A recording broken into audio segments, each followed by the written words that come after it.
have, oh, looks like it did work. It'll be good in just a second. Okay, just let me know.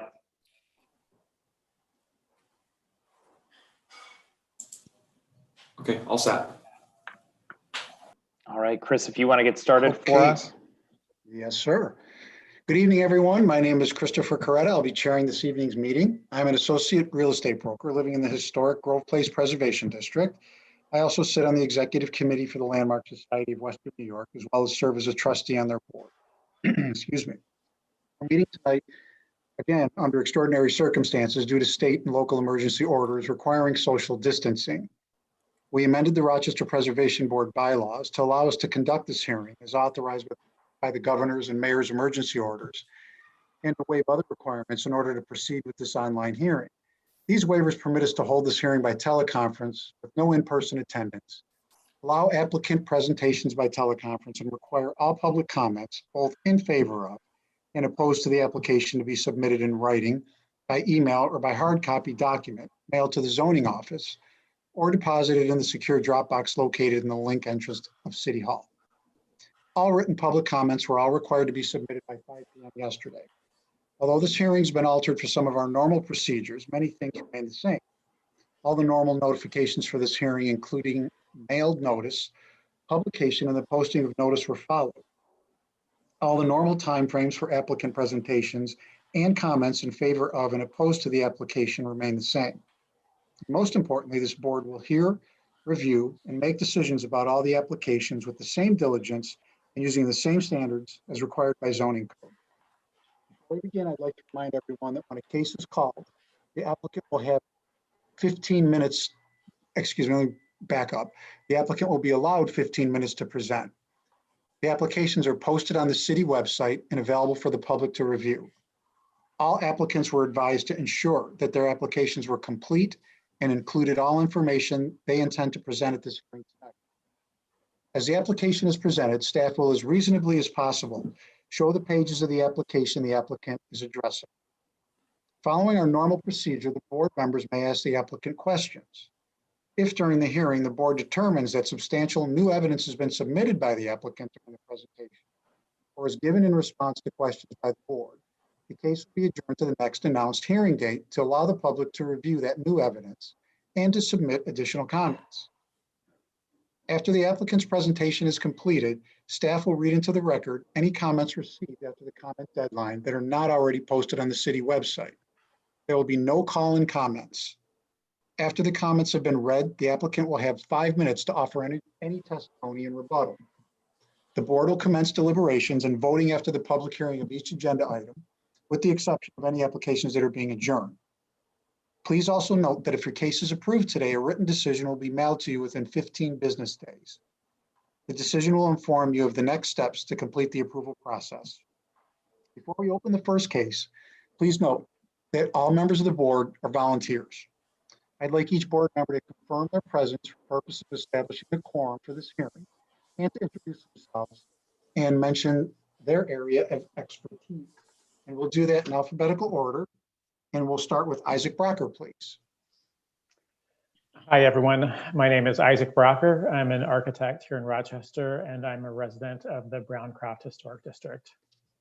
Thank you, Isaac. Next would be Kajana Crawford. Hello, Kajana Crawford, professor, sociology, anthropology at Rochester Institute of Technology, and I live in the Historical Preservation District of the Susan B. Anthony area. Thanks, Kajana. Jim Deviney. My name is Jim Deviney. I am the Cornhill historian and live in Cornhill in a historic district. And Gerald Gamm. Good evening, everybody. I am a professor of political science and history at the University of Rochester. I've done a lot of research and writing on cities. I sit with Chris on the board of the Landmark Society, and I live in the East Avenue Preservation District. And thank you. And David Matthews, please. Good evening. I'm an architect and I live in the Highland Park neighborhood. And last but not least, our co-chair, Kirsten Solberg. Good evening. I'm Kirsten Solberg. I live in the Browncroft neighborhood and I'm also an architect. Thank you, Kirsten. And staff, please. I'm Chris Snyder. I am staff to the Rochester Preservation Board, and I work in the zoning office. To Tom Worth. I'm Tom Worth. I'm with the law department and providing legal counsel to the hearing as questions arise. Go ahead, Great, Juan. thank you. And I'm Juan Oh, Linares. Juan, I'm sorry. That's okay. Juan Linares, support staff to the Preservation Board as the New York State Building Code Plan Reviewer. Okay, I think that's everyone. And Chris Snyder, if you want to introduce the first case, please. Yes.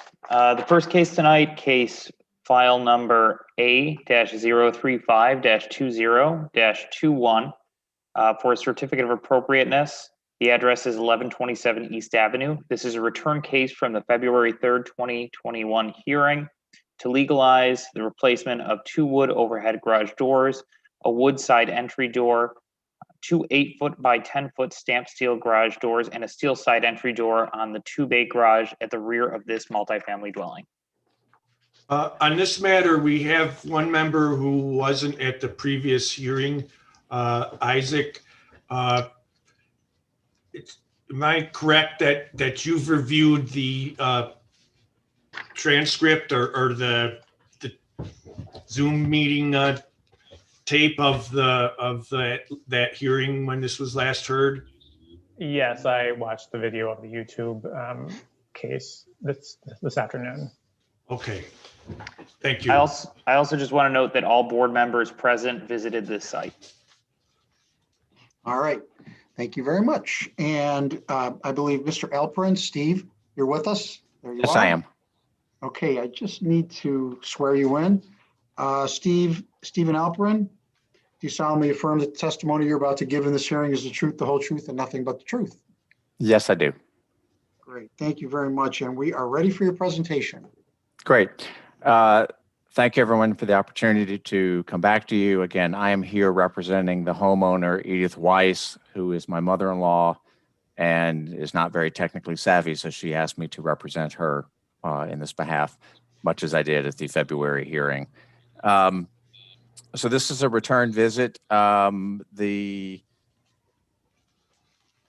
the previous February 3rd hearing, the direction we received from the board is what we've taken to heart and what we have been proposing.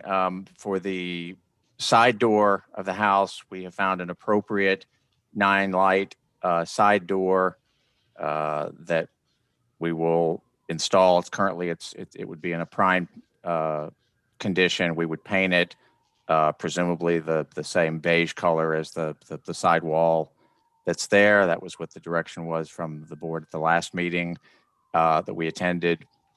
And then for the two garage doors, the roll-up doors, the specific recommendations that we received were that the metal doors had been appropriate in other situations. So we stuck with that, and we've been trying to find and figure out how we could add additional lights to them to try and mimic the original appearance of the original doors, and found out that it is possible to replace the upper panel of the existing roll-up doors with another row of windows.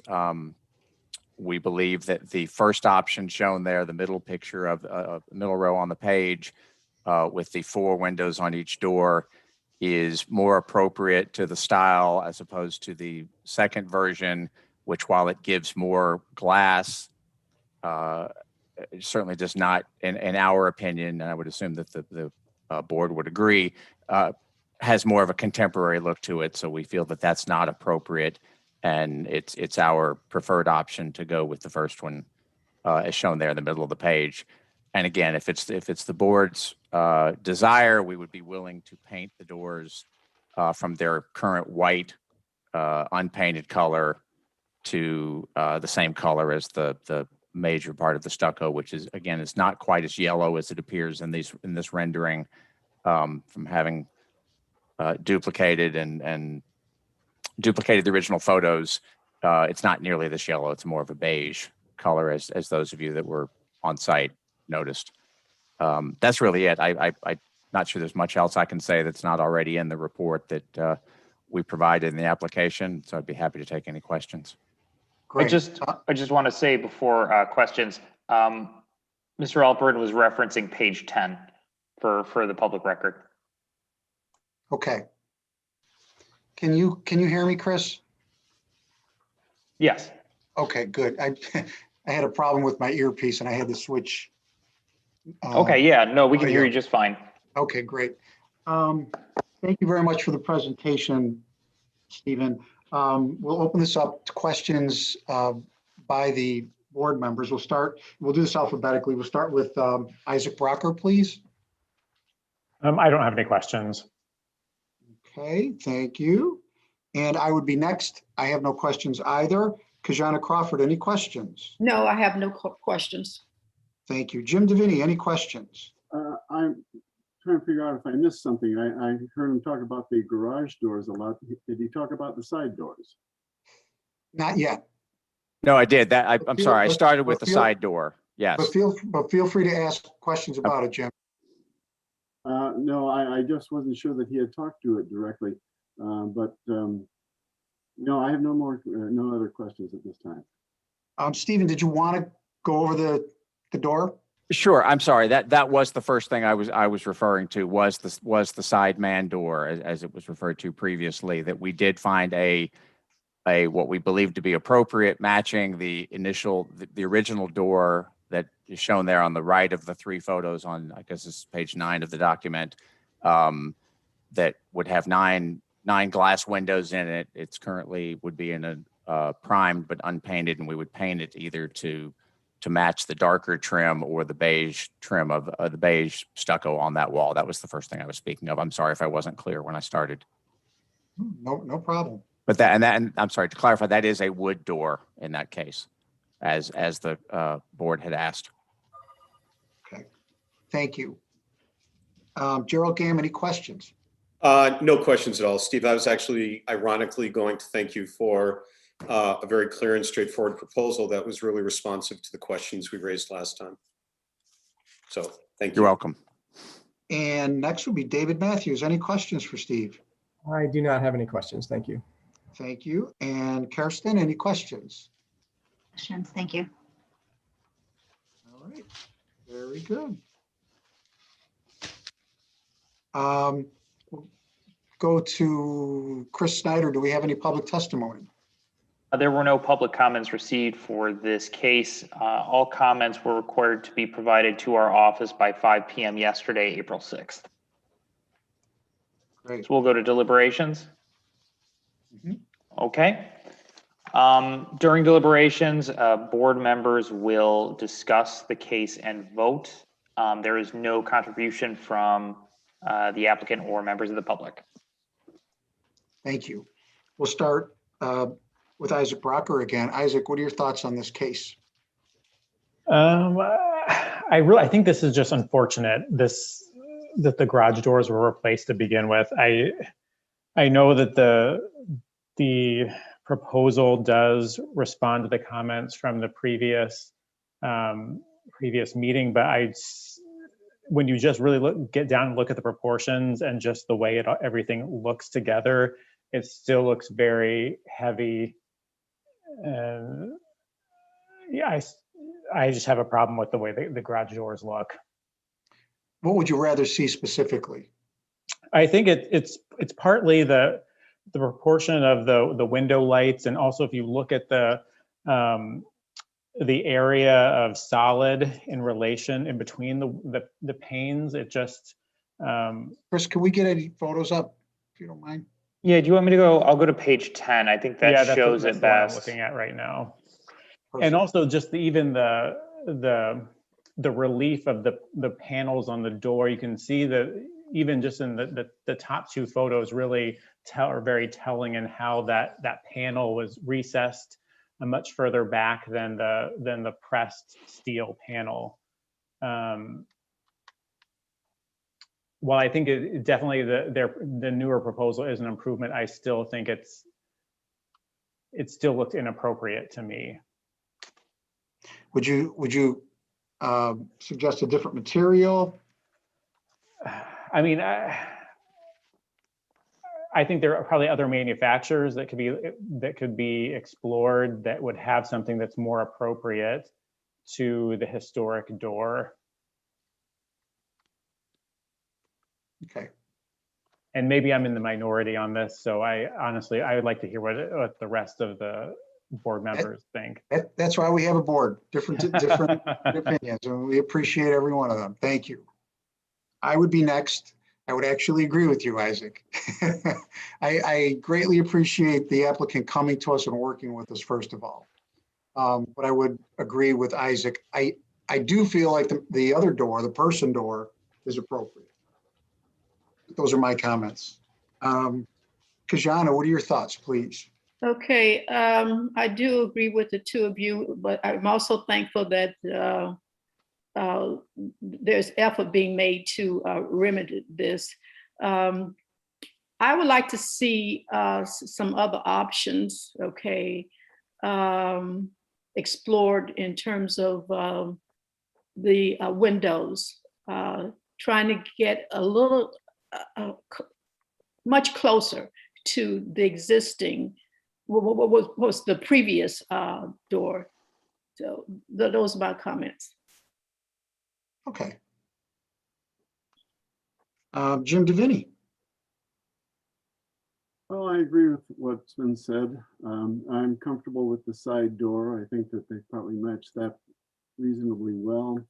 You know, the problem with this one, and I think this may be why I didn't hear him mention the side door. I was staring at page 10 when he was probably talking about it. And, you know, you just see the original door there and nothing else quite measures up to it. It doesn't allow as much light in. The windows are smaller.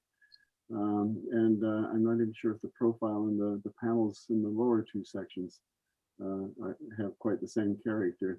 So, yeah, I'm just not quite sure how far to challenge this right now, because I think there has been a good faith effort to try to meet with us part way. And it's, as Isaac says, it's just an unfortunate situation that the original materials were lost. So I'm not quite sure if there is any way of matching what the originals were. Okay. Gerald Gamb, your thoughts, please. My thoughts, I guess going back to what Isaac said, this isn't an ideal situation. An ideal situation would have been to salvage the original doors, and it's too late for that. I do think this proposal, though, is responsive to the concerns that we raised at the last meeting. The side door, I think, is fine. The side door is as close to the original door as we could ask for, short of having a carpenter build it from scratch. And we did indicate at the last meeting that we would be okay with the steel garage doors as long as there were additional lights. And I don't love it, but I like it and think it's a lot more appropriate than what we saw a month ago or 2 months ago. So I'm supportive. I think the side door is fine. And I think the garage door is a replacement door that continues some of the spirit of the original doors, even though it doesn't match it entirely. And by that, I mean the one that has the 8 lights on each door, the first of the 2 proposed doors. Okay. Thank you very much. Dave Matthews, your thoughts, please. Yeah, I mean, I think the proposal for option 1 versus what we saw like up on the upper right and on the page here, you know, it's a night and day difference, because at least it mimics what the old doors were doing. You know, my preference would have been to keep the old doors for sure. And like Isaac said, the proportions on the glass are just different versus what the manufactured panels show. But I don't know, I'm kind of leaning towards where, you know, Jim and Gerald are. Like, there was an effort. They're open to at least getting closer to where they were. And, you know, from a manufactured door, I'm not sure, are we going to get much better than what option 1 shows? I think you probably going into a custom type situation for it. And I don't know. I mean, I think the amount of glass versus solid is getting close. It's, the thickness of the center between the upper and lower portions of the glass is definitely different. It's not ideal. I guess I would be leaning towards being happy with the efforts to get us this close. Okay. And Kirsten, what are your thoughts, please? I'm going to be in the same camp. The side door is fine. I don't think you're going to find, aside, as Dave said, aside from a custom door, something that's going to match what the original was. And seeing that this is, not to say a garage doesn't matter, but it is set back quite a bit from the road. I don't think it's a detriment to the neighborhood to have a door like this on this garage. And like, I just don't think you're going to find something much closer than what's being presented. So I would vote to approve it. Okay. Isaac, can I go back to you? I'll see you on the screen in a second. Is it a deal breaker for you, or what are your thoughts? Would you be okay with, after you've heard other comments, any updates?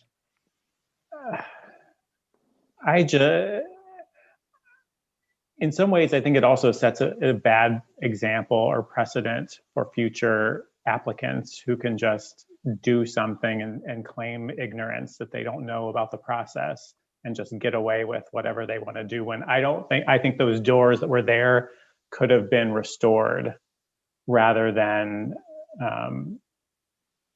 replaced. So that's my struggle with it, that then someone else sees this case as an example of what they can get away with. Well, personally, I see it, every case is different. We don't, always set precedent. That's usually how I feel about these things. And there's always a compromise in everything in life, I think, but that's just my thought. I can be swayed to compromise a bit. I think that the other comments did make sense. Kajana?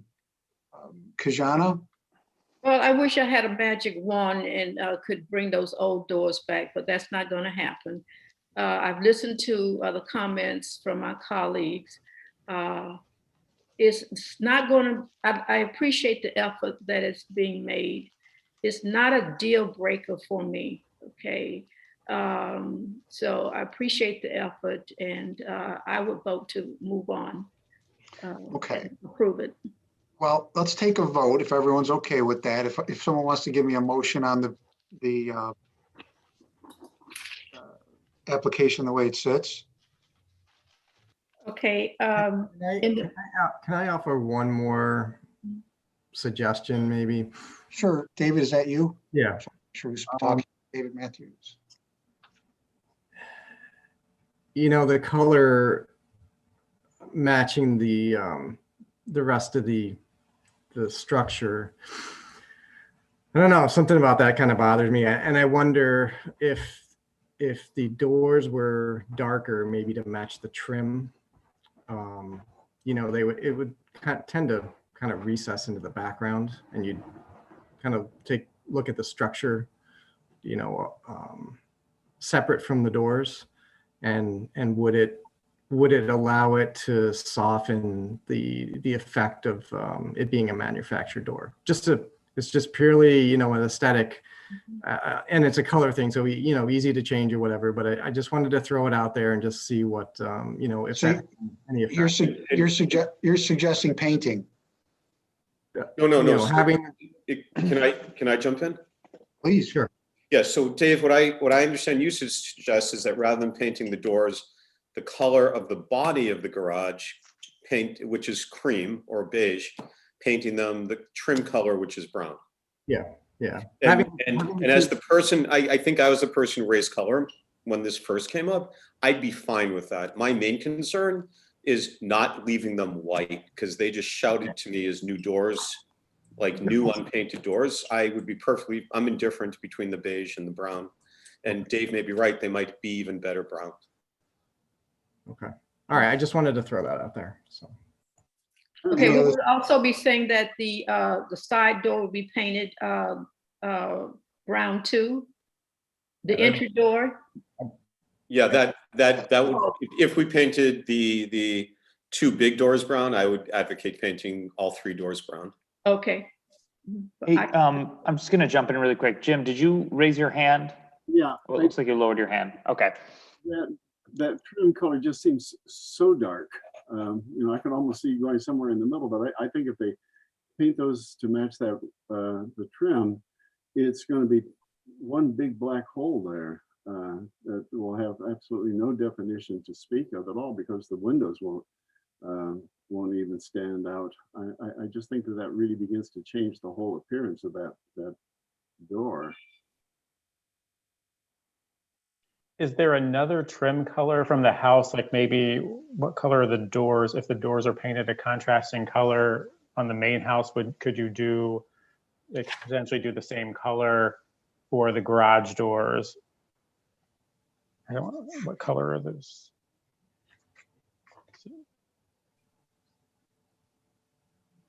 I don't know if we have a photo of the house. I'm trying to find. Page, yeah, there you go, 7. Yeah, it looks like we have, so this is page 7 of the package.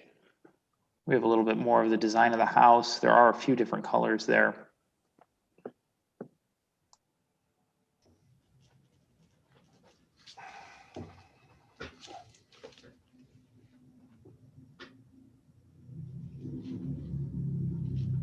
I mean, we don't usually dictate paint color. Can we just say that we're comfortable being anything other than the primed white?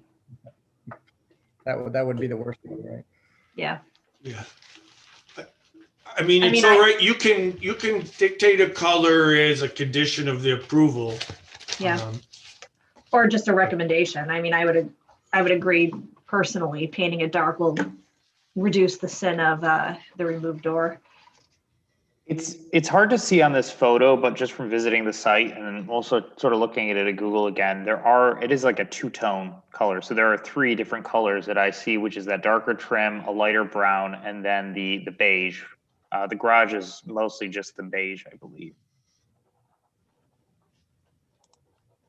Okay. Any other board members have opinions about the color who didn't speak up?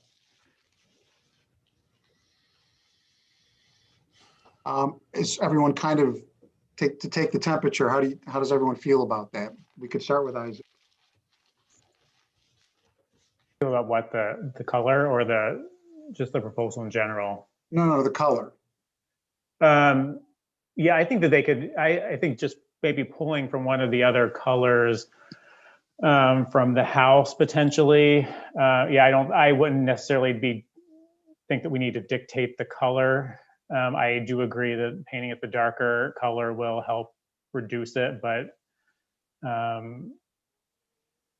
don't have a strong preference. Okay.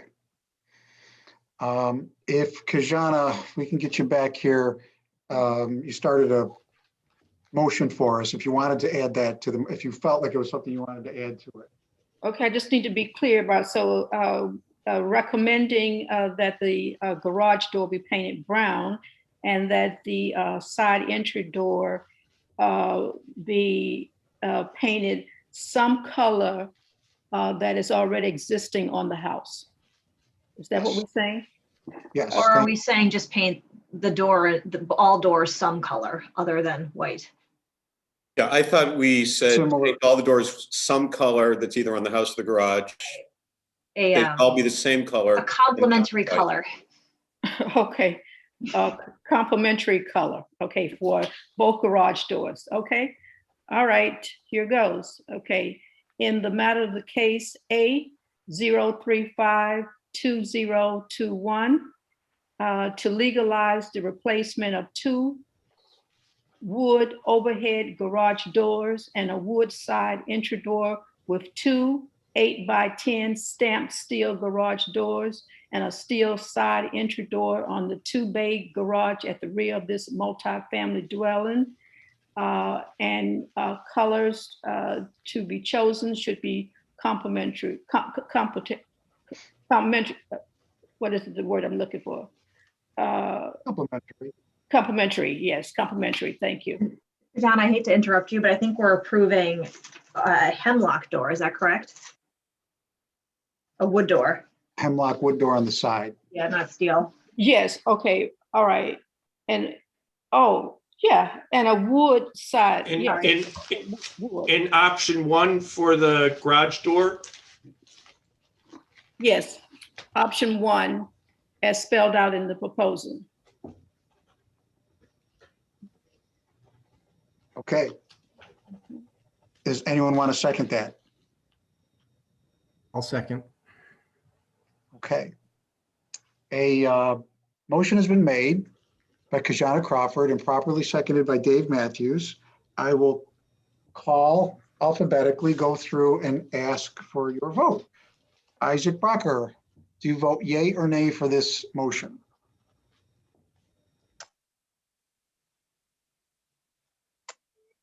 I vote yay. Isaac Brocker votes yay. Christopher Coretta, that would be me next. I vote yay for this motion. Kajana Crawford. Yay. Kajana Crawford votes yay for this motion. Jim Deviney. I vote yay. Jim Deviney votes yay. Gerald Gam. I vote yay. Gerald Gam votes yay, and David Matthews I vote yay. also votes, David Matthews also votes yay, and Kirsten Solberg. Yay. Kirsten Solberg votes yay, so that's a unanimous 1, 2, 3, 4, 5, 6, 7 votes. Thank you very much. And Mr. Snyder, would you please call the next case when you are ready?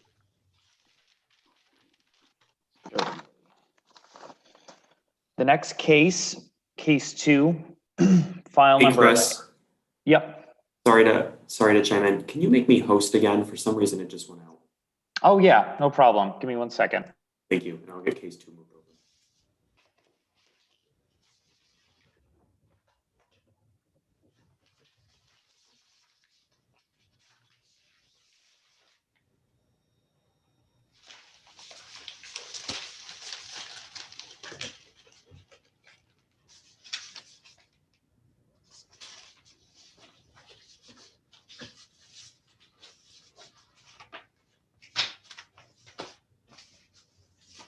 Are we good, Matt? I'm sorry. I just didn't know if we're. No, I Oh, didn't. sorry. Sorry, now I did it. I Now, apologize. it says he is now host. Yep. That was my bad. Okay, so you ready for the next case, Chris? Yes. So case 2, file A-040-20-21 for a certificate of appropriateness. The applicants are Jeff Bell, David Cox for 1640 East Avenue, and the request is to demolish 2 concrete block CMU garage structures for 18 parking spaces and to replace 25 surface parking spaces in their space at the rear of this multifamily apartment building. This project includes new pedestrian sidewalks, new chain link fencing, minor landscaping, parking lot lighting, and a dumpster enclosure. Great. Do we have both Jeff Bell and David Cox with us? I believe we have Zena. Yes, I'm here. Okay. Hi, Zena. Hi, how are you? I'm good. How are you? Very well, thank you. I do have to swear you in. Absolutely. Zena, do you solemnly affirm that the testimony you're about to give in this hearing is the truth, the whole truth, and nothing but the truth? I do. Thank you. We are ready for your 15-minute presentation. Great, thank you so much. My name is Zena Lago Negro. I work for Passero Associates. I'm here on behalf of Jeff Bell from Morgan Properties and David Cox, my supervisor at Passero Associates.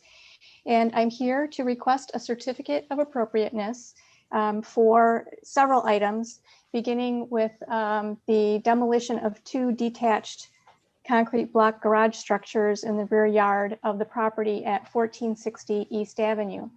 The property is located in the East Avenue Preservation District, and it's also in the National Register District, but it is not on the list of designated buildings of historic value.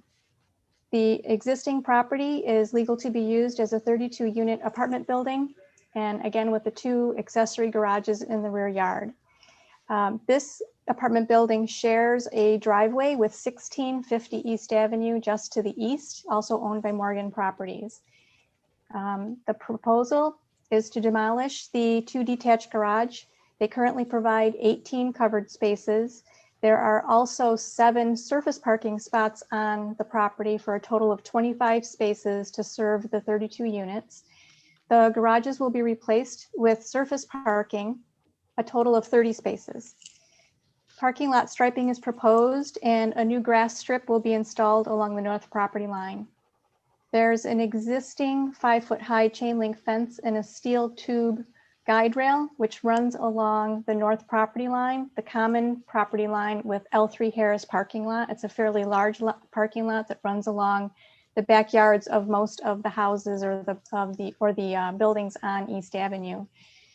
3 existing catch basins will be retained to manage the runoff. The garages are concrete block and they are in a state of disrepair. The photos show large cracks in the block. There are some issues, structural issues with the roof as well. Most of the doors don't operate anymore. The accessory garages are not contributing structures in the preservation district, and it's too cost prohibitive at the time to replace them, so they will not be replaced. They're also not required under the zoning code. The project will result in an increase of 5 parking spaces and an increase in green space of approximately 510 square feet. This project also includes new concrete sidewalks from the parking area to the rear entrance of the apartment building, a 4-foot-high chain link fence, which will be installed in place of the south wall of the south garage, which currently encloses the existing dog park. The other 3 sides of the dog park are already 4-foot-high chain link fence. Also included is the construction of a 6-foot-high shadow box style dumpster enclosure that will be located near the northeast corner of the property. We are also proposing security lighting on the back of the building. 2 75-watt LED lights will be installed approximately 12 feet above grade. And if you can look at the rear elevation, 12 feet would put you just about the header of the 2nd floor windows. One would be installed to the left of the stairwell, and one will be installed to the right of the stairwell. And that is it. I'm open to any questions that you might have. Great, thank you very much. We will start with Kirsten Solberg. Kirsten, any questions? Before we get in, Chris, Chris Snyder, did you do the attendance or who visited the site? Oh, I apologize for that. Yeah, I just want to know for the record, all board members present visited the site. Thanks, Tom, for the reminder. Okay, Kirsten, any questions? Just one question. Could you tell me the material of the gates on the dumpster enclosure? I believe it'll still be the shadow box. Okay, same type of fencing. Okay, thank you. That's all for me. Dave Matthews, any questions? I do not have any questions. Thank you. Gerald Gam? I have no questions. I want to make some sort of joke about the historic integrity of these concrete garages, but I guess I just made that joke. I have no questions. This was a very clear and straightforward proposal. Thank you. Jim Deviney, any questions? Just one. Behind that northern set of garages and the chain link fence, I notice a lot of scrub trees have kind of grown up through there. I assume that they're going to be all removed because I didn't see any mention of those in the proposal. Yeah, to be honest, Jim, I'm not sure what's back there. They're probably just volunteers that have popped up over time. They'd have to clear them out in order to do the parking lot work and the landscaping work that we show on the plan. So they'll do what needs to be done to remove scrubby stuff. Yeah, I didn't think there was anything fighting for, that's for sure. Okay. Any other questions, Jim? No more. Okay, thank you. Kajana, any questions? Just one is not a deal breaker. You indicated that there will be one handicap accessible parking space. Are there any rules around the number versus the number of units? Do you know why one as opposed to two? Typically, well, we follow the New York State Building Code, which requires one handicap space for every 25 spaces. Mhm. That's why we're proposing the single space. Okay, thank you. Thanks, Kajana. Zena, I had a question. I know that, or kind of a comment question. I know it's behind the building and it's really not that visible, but you know, chain link fences aren't really within our guidelines. Would they consider an alternate fencing material? I mean, they did the shadow box around the dumpster. You know, I'll take that under advisement. We only spec'd the chain link because it's already on the other three sides of the dog park. And that way, if you don't have a solid fence of sorts, you can still keep an eye on your dog depending on where you are on the property. Okay. The only other question I had was the lighting that you're proposing. Where will they be on that building? Will they all be all the way to the top? Where are you proposing to place the lights? They'll be installed 12 feet above grade, which puts you just about the header of the second story windows on the back of the building. Okay, thank you. You're welcome. And Sorry. Oh. I forgot to mention that the electric will be brought through the brick, so there won't be any conduit that runs up the brick or around the brick. So it'll all come from inside. Okay, great, thank you. Isaac Brocker, any questions, please? No, I don't have any questions. All right. Chris Snyder, do you have any public testimony for us? See, I don't believe we do for this case. No, we do not. All public testimony was required to be submitted to our office by 5 p.m. yesterday, April 6th. No public testimony was provided for this case. So we will go into the deliberations.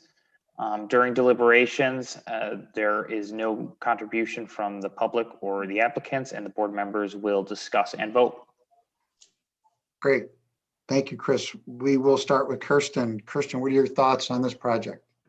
I have no problems with this proposal as it stands. I was thinking about your comment, Chris, about the chain link, and my feeling is that this is really very much a back lot, and there is, as Zena pointed out, a degree of safety that's achieved when you have a fence that you can see through versus a privacy fence. So I'd be okay approving it as it stands. Great. Okay. Thank you. Dave Matthews. Yeah, I mean, that's similar to Karsten, that, you know, it's a sort of a 1-for-1. You're getting rid of an eyesore. You get some exposed parking. The only other comment is that, you know, I didn't see any trees in the dog park associated. If there was a opportunity to get a little bit of greenery for some buffering, that would be great. But it's not a deal breaker for me. Okay. Thank you. Gerald Gamm, your thoughts? My thoughts, I went into this also deeply biased against chain link. And then I went to visit the site and realized, as Zena said, 3 of the 4 sides are already chain link. And it's a hidden dog park behind a large building that nobody can see from the street. It seems logical to me that the 4th side should be chain link. I hadn't thought of what Dave said about having a tree or more vegetation in the dog park, but on the other hand, we have dogs, and I can imagine if we lived in that building, the dog park is really not a park, it's a utilitarian space for dogs. It's a small space, and I think dogs probably are not playing a lot in there. They're probably mostly relieving themselves in there. and probably a tree would just get in the way. So bottom line, I have no questions about the proposal. I think it's straightforward. There's nothing historically significant about the two garages coming out. And with the landscaping and the redesign of that area, I think it will be marginally better than it is now. Thank you. And Jim Devaney. I have no issues with this proposal. I'm certainly prepared to vote for it. Okay. Kajana? I have no issues with the proposal. I think it's a good proposal, and I think it's favorable. Okay. I'm next. I will go along with my colleagues. I will support this application the way it sits. Isaac? Yeah, I agree with all the comments. And actually, I do really agree with what Dave was saying earlier and what Gerald had touched on with the trees. I think actually it might be nice to incorporate some trees along that backside of the property just to soften the building from the expansive parking and provide a little shade back there, because I think trees are always making spaces more desirable. So I'd be fine with it the way it is, but I think trees would just enhance some shade trees would enhance the overall composition. Okay. Jim Devaney, can I call on you for a motion? Sure. Please.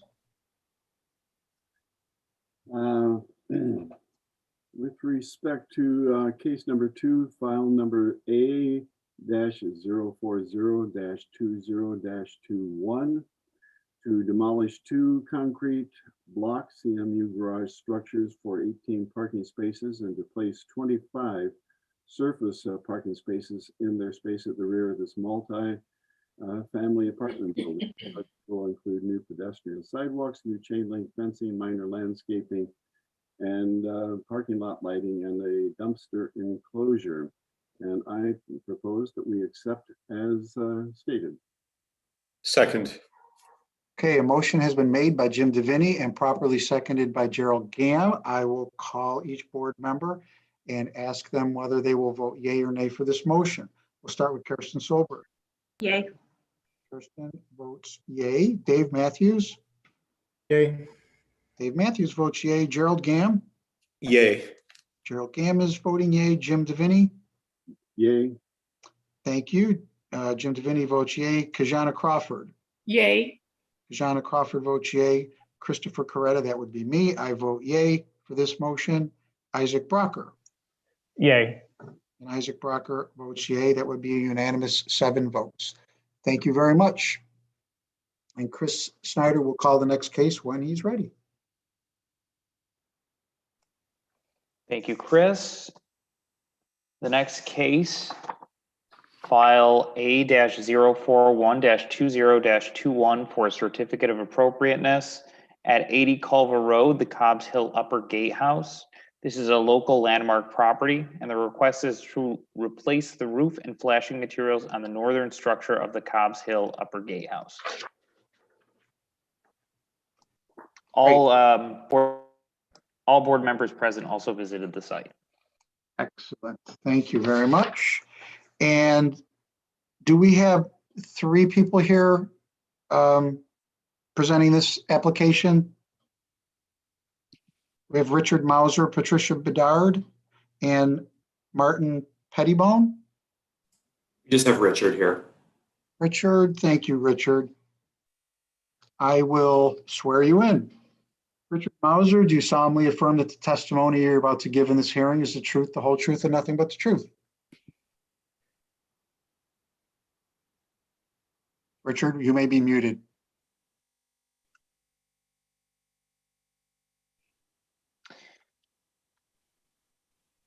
Richard, are you with us? I think there may be an issue with Richard's sound. Yeah. Oop, I almost thought I heard something. Now? Just a Now little we bit. can hear you. Just that you're very quiet. Okay. I'll yell. Is that better? That's better. I just need Yes. I just need you to answer that yes or no. Yes, I do. Thank you. Mhm. And we are ready for your 15-minute presentation, please. Okay, Up to thank you. There are basically, well, the major component of this is the roof maintenance, repair, replacement. And there's two basic approaches that the city would like to get your input, your feedback and guidance on so they can figure out what product to use on that roof. The two basic approaches are either to put a metal tile roof that's the same type as on the portico, the high roof, or to go with a membrane built-up roof on it. And what historically, the original drawings show that for this low back roof, the roof was an asphalt roof. And the city was basically looking at, is there an option to be able to do it in a metal tile roof? And to improve the appearance of it. So it's a sort of a question of, do you go with what is historically accurate based on the information we have, which is an asphalt roof, or possibly on the slope part to do metal tile so that the roof looks to be the same family as the high roof. On page 10 of your, no, 11, okay, page 11, the bottom, it gives you an idea of how it can be seen from the reservoir. And that's about the only view. If you look at the upper photo, you really can't see it from the main approach. It's behind the portico. And if you go to page 12, there's a closer view of the roof there. So you can see it on the upper left in juxtaposition to the high roof. And you can see on the right, as you approach it, getting close to it, you don't see it at all.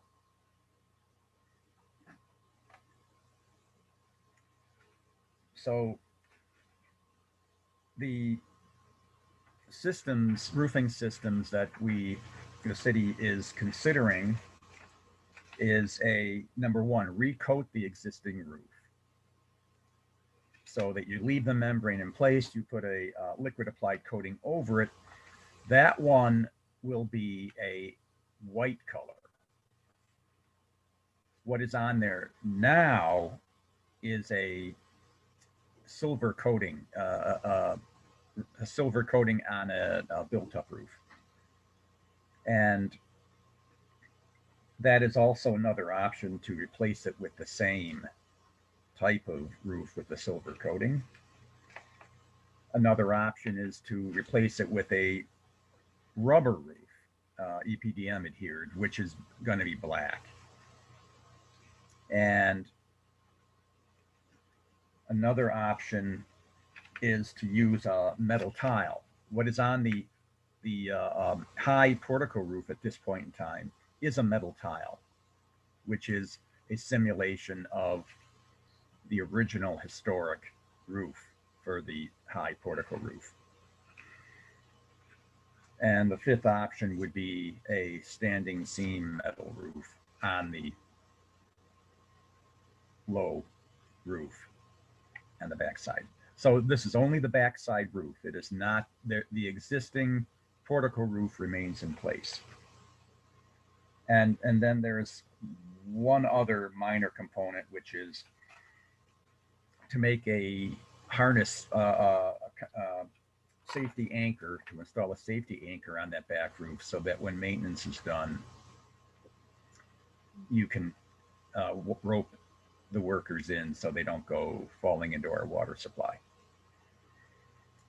And on page 12, there's on the bottom of page 12, it shows where that anchor post would go. That anchor post would not be visible from the loop walk around the reservoir. I should make note that if you go with a metal roof option, you would have to raise up the perimeter flashing a little bit, couple inches, at that gable roof. So yeah, Chris is pointing to that now. Yeah, right there. Just because of the structure that's would be needed to install that metal roof, most likely would raise it up slightly from the flashing that's there now. And just for the record, I'm actually pointing at the gable on page 15. Mm-hmm.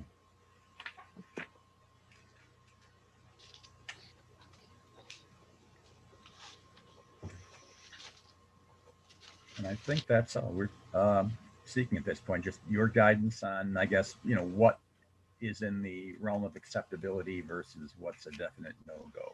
Okay, thank you very much for the presentation, Richard. We'll go around and see if any of the board members have questions. We'll start with Isaac Brocker. Any questions, Isaac?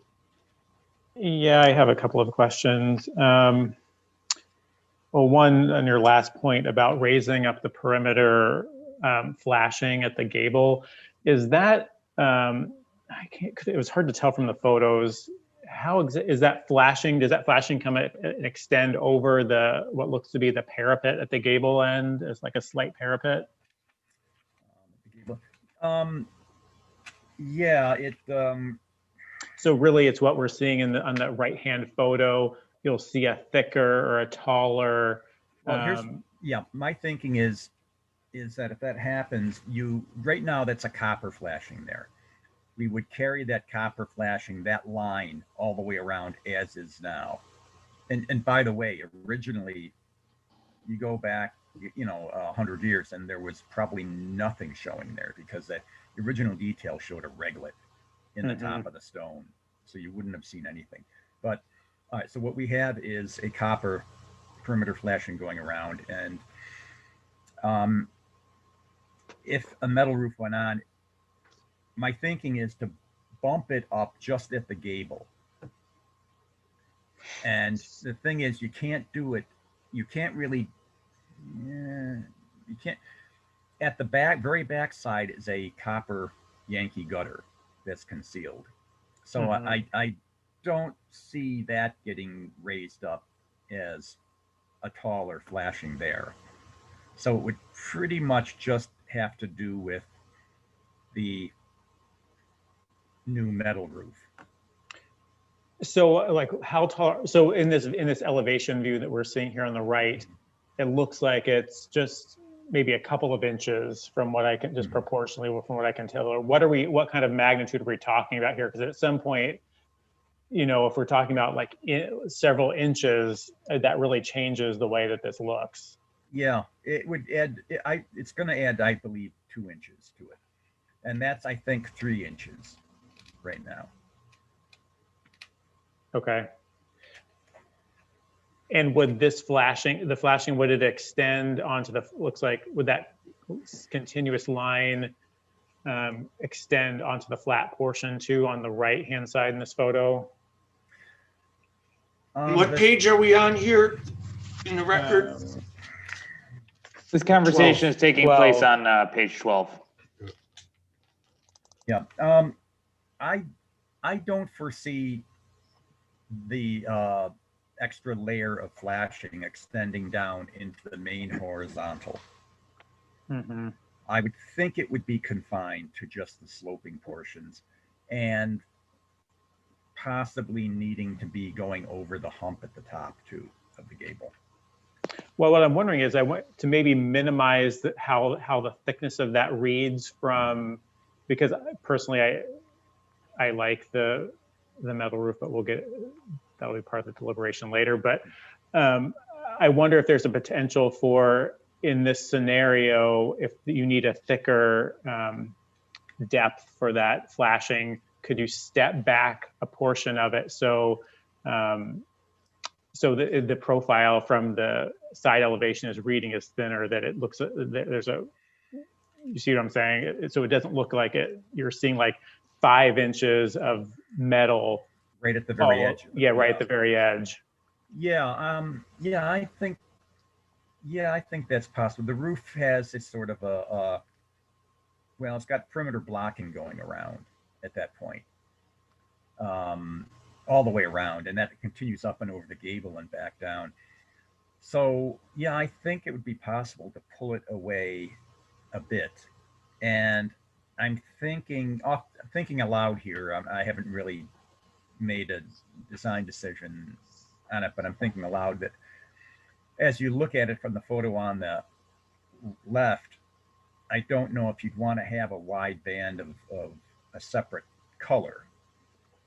You know, that may want to be a flat section of flashing that's the same color as the roof tile would be. But as it comes out to the edge, it's really thin. Do you follow? Yeah, I think so. So that at the gable end, you don't really see it. Yeah. But and that's kind of what I was getting from at. across the pond, you wouldn't have a swath of one material, one color at each edge of the gable. It would be the same color all the way across. So you would propose that the flashing, you would remove the copper flashing at the edges and replace it with a color to match the. No, my thinking is the copper flashing would stay. Okay. And it would be continuous going around as it is now. And that at the right side gable view, I would hook in a flashing that you wouldn't see, or if you see it, maybe you see a 1/4 inch of it, but you wouldn't see much. But when you're looking at it from across the pond, it would be wider, perhaps 6-8 inches wide. But it would be the same color as the metal tile roof. So that so that the roof looks uniform going across there, as opposed to one, one built-up roofing material for 6 inches, and then the metal roof, or a really wide swath of copper at that point, which, well, 50 years in the future would be somewhat close to the color of this roof, of the turquoise color. But and what I think of copper is also appropriate, even if it doesn't match initially. It's a material that you would commonly see in historic buildings as a flashing and a detail. So I think that it would be fine. But yeah, I think what you're saying, I guess that's what the point of my question I was getting at, trying to minimize if it does have to be built up, to try to minimize that profile when we're looking at it from the side elevation. Yeah, that is something I believe doable.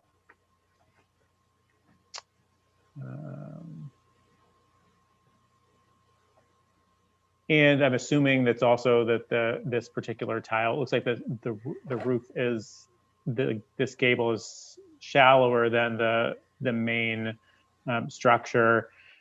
And I'm assuming you've looked into this can be used on the slope of this tile. The tile can be used on the slope of the smaller structure. Yeah, actually, these panels are continuous. The way they're made, they're actually continuous, running from the eave to the ridge is the way they're manufactured. Okay, those were all the questions I had. Thank you. Okay, thank you, Isaac. I'm next. I have no questions. Actually, Isaac asked my questions. Kijana Crawford, any questions? Okay, just quickly, if you go with the standing seam metal, okay, what color, not the flashing, will you be selecting? And what type of snow barrel, the angel one or the bar, or any? If it went with standing seam, it would be that type there, which is. What page are we on? 15. It would be that type of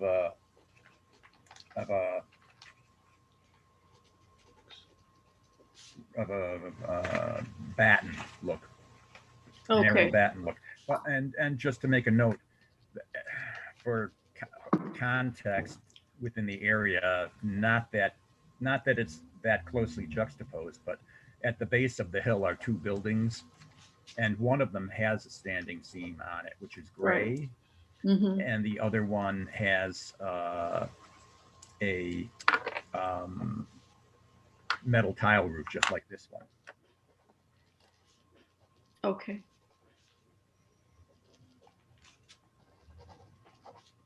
Any other questions, Kijano? Thank you. Okay. Jim Davini, any questions? I thoroughly enjoyed the conversation between Isaac and Richard. I must say, I found that very educational. I had to Google the term Yankee gutter because I didn't know what it was, and now I know. But beyond that, I have no other questions. All right. I should make one note here, though. We can get close to, but we won't be able to exactly match the color of the portico roof. In other words, it'll be due to age that the other one's been up there, so there's some fading of it. And the manufacturer may end up being a different one than the one that's up there now anyway, who I believe discontinued that color. That it would be very similar, but not identical. However, as you noted, there's a difference in the slope of the two, and even that affects color as you get the reflected color off different angles. So, but it would be close enough, and any roof we put on there, will be visible. Any membrane roofing will look very different. So, but I just wanted to give you the caveat that it won't be identical in color. Okay. We go to Gerald. I have no questions that haven't already been asked. Okay, thank you, Gerald. Dave Matthews, any questions? Yeah, a couple in the metal options, both the metal tile and the metal sanding seam. The flat portion of the roof between the old structure and the one we're not, the front portion, I guess, that we're not touching, would still need to be like a membrane roof, right? So you'd end up with two materials in those situations. Is that correct? Correct. Okay. Yes, and you won't be able to see it, but yeah, it is. Okay. That gets into questions. Thank you. Thanks, Dave. Kirsten Solberg, any questions? No questions. They've all been answered. Great. Thank you very much. Chris Snyder, do we have any public testimony? Before we get to public testimony, the discussion of the metal tile roof flashing adjustments that Richard and Isaac were discussing. Do we need more information on that before we close off and start deliberating? I mean, maybe I'm the only one that didn't understand. I'd be happy to explain it again, perhaps, and either make it clearer or more confused. Yeah. I mean, we can explain it. Let's check with the board members. Yeah, I was comfortable with it. Other Okay. board members, did you want more clarification? Yeah, Chris, I was just going to say I was comfortable with it also. Okay. Dave, Matt, but thank you for asking, Tom. Dave Matthews, anyone else? No, I'm understanding what they were talking about. Thank you. I'm good. Good. Thank you for checking, Tom, because that's a good point. This is a very technical conversation, so. Yeah. We do have one letter. Again, just for the public, I do want to mention that all public comment letters or any comments from the public needed to be delivered to our office by 5 p.m. Yesterday, April 6th, to be included in the public record. And it was from Anthony Militello Anthony writes, good evening. I hope that the city and this board will find it acceptable to make every reasonable effort to preserve buildings and their character, bid repairs for the city's buildings of significance, and especially ones so easily and frequently viewed by the public. I hope that the city will make these repairs in a fashion that supports the architecture and spirit of the era that this structure was erected. Anthony Militello.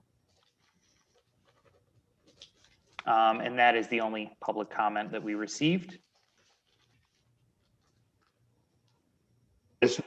Deliberations? Well, if, because we have a public comment. Oh, I'm sorry. That's Rich right. is, yeah. Richard, if you would like to rebut or speak to anything that was said, you certainly have the right to. You don't have to, but you certainly have the right to. Richard, you're on mute. Sorry about that. Got me? Yeah. Yes, we we have can you hear now. Okay, just to reiterate the dichotomy here, which is to be completely true to the original building is going to be a sort of a very pedestrian built-up roof. And the option is to do something that is in the same family visually as the higher roof. So really, we're good with either one. But you know, I think there is a preference, you know, by the city to want to improve the looks of it rather than just keep with a built-up roof there. And I think that is consistent with somewhat with guidelines that I read that were attached to the back of my submittal. So I leave it up to you guys. Okay. So the preference being the metal tile roof or the seamed metal roof, which is the DES's preference? I believe they'd prefer to go with the metal tile.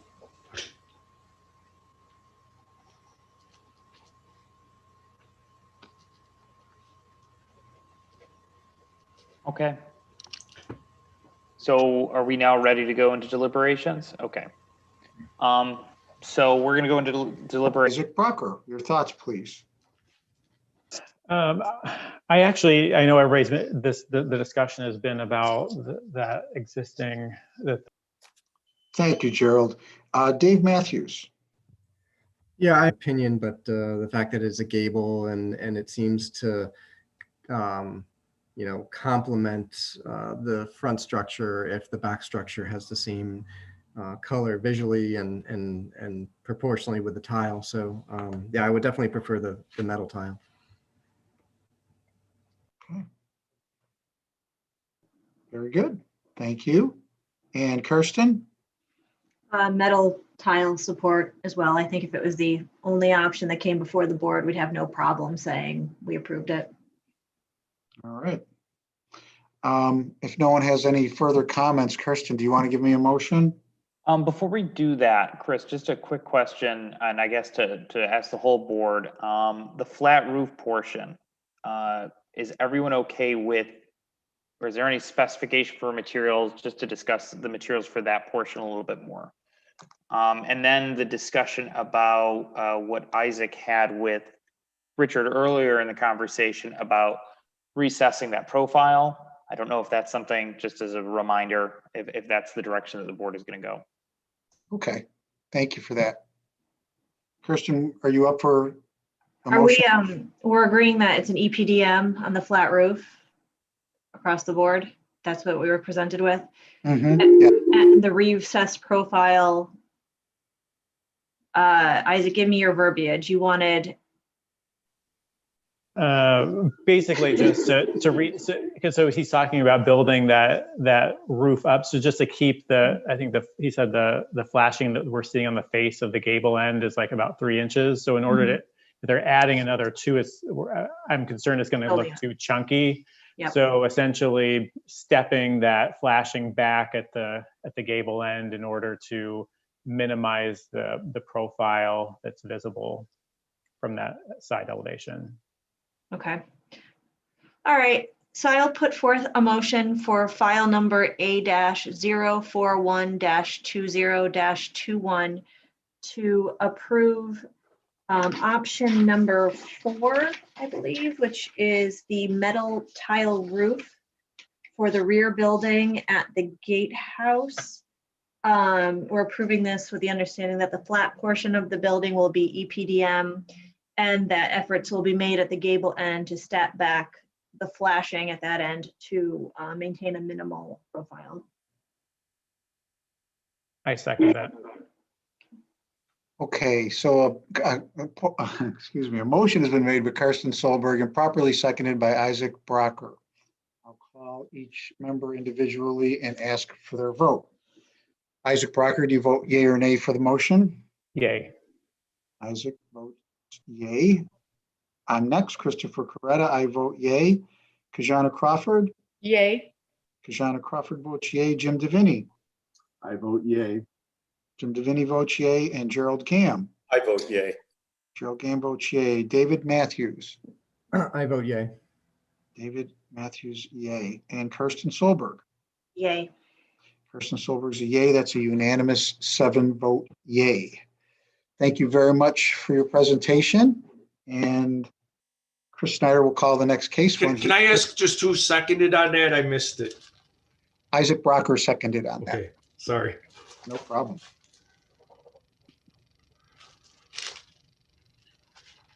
All right, so moving right along here to case 4, file A-042-20-21 for a certificate of appropriateness. The purpose of this project and the address is 15 Arnold Park, and the purpose is to remove a chimney at the southern side of the single-family home and replace roofing and siding materials at this location in kind. I believe we have Dan Habza. Yes, Chris, I'm here. I'm here with Grace Klein, the owner of the property also. I'm going to start with a few words and then Grace is going to say something. Okay, actually, we have a couple things to do, but thank you for willing to go so quickly. I want to keep the flow going here. It's very nice. Chris, did you want to talk about the attendance? Oh, yes, thank you. One of the things I always forget here. All board members who are present visited the site. And Chris, I accidentally muted you, so you might want to unmute yourself. Thank you. Okay. Dan Habza, do you solemnly affirm that the testimony you're about to give in this hearing is the truth, the whole truth, and nothing but the truth? Yes, I do. Thank you. And Grace Klein, do you solemnly affirm that the testimony you're about to give in this hearing is the truth, the whole truth, and nothing but the truth? Yes, I do. Great. Thank you very much. And we're ready for your 15-minute or up to 15-minute presentation. Okay. Good evening, everyone. We're asking approval to remove the existing south chimney and eliminate the cause of water leaking into the building and its effect of damaging the interior ceiling and walls and possibly the wall, roof, and floor structural members. Starting in the mid-90s, numerous attempts to repair the problem of water leaking to the interior have been unsuccessful. A variety of different approaches to discover and resolve the problem have been tried and failed. Removing the chimney to below the roof line and properly infilling the roof area will eliminate the problem and prevent any further damage. Grace? There are actually 2 parts to the problem. The chimney itself has been deteriorating for some time. And since 1980, Jerry Sharp has worked on the chimney with a variety of repairs and involving various masons in those repairs. The chimney has continued to deteriorate over this time. The issue of the leakage into the inside of the house began about 10 years ago. And there have been 3 times that both externally and internally, the repairs have been made. And it seemed that the leaks were taken care of. So then the internal damage was repaired and the leakage has continued. I'm concerned about also what is happening at the ceiling level in that room. every major renovation to the house has required structural rebuilding. And this room has not had that kind of renovation before, but the leakage has now moved further into the ceiling. So I'm concerned both about the safety and the deterioration of the chimney itself and the damage to the remaining of the property on that side of the house and in that particular room. That can be seen on page 24 here.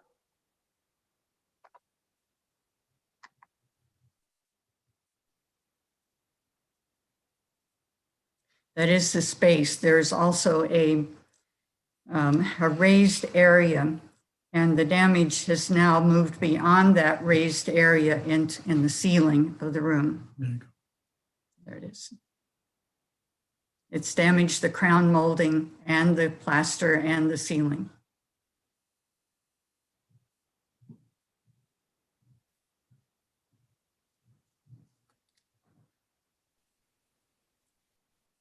If you would look at the chimney itself, you can see from the outside that major parts of the stucco have fallen off over time. And you can see the large piece there that has fallen off.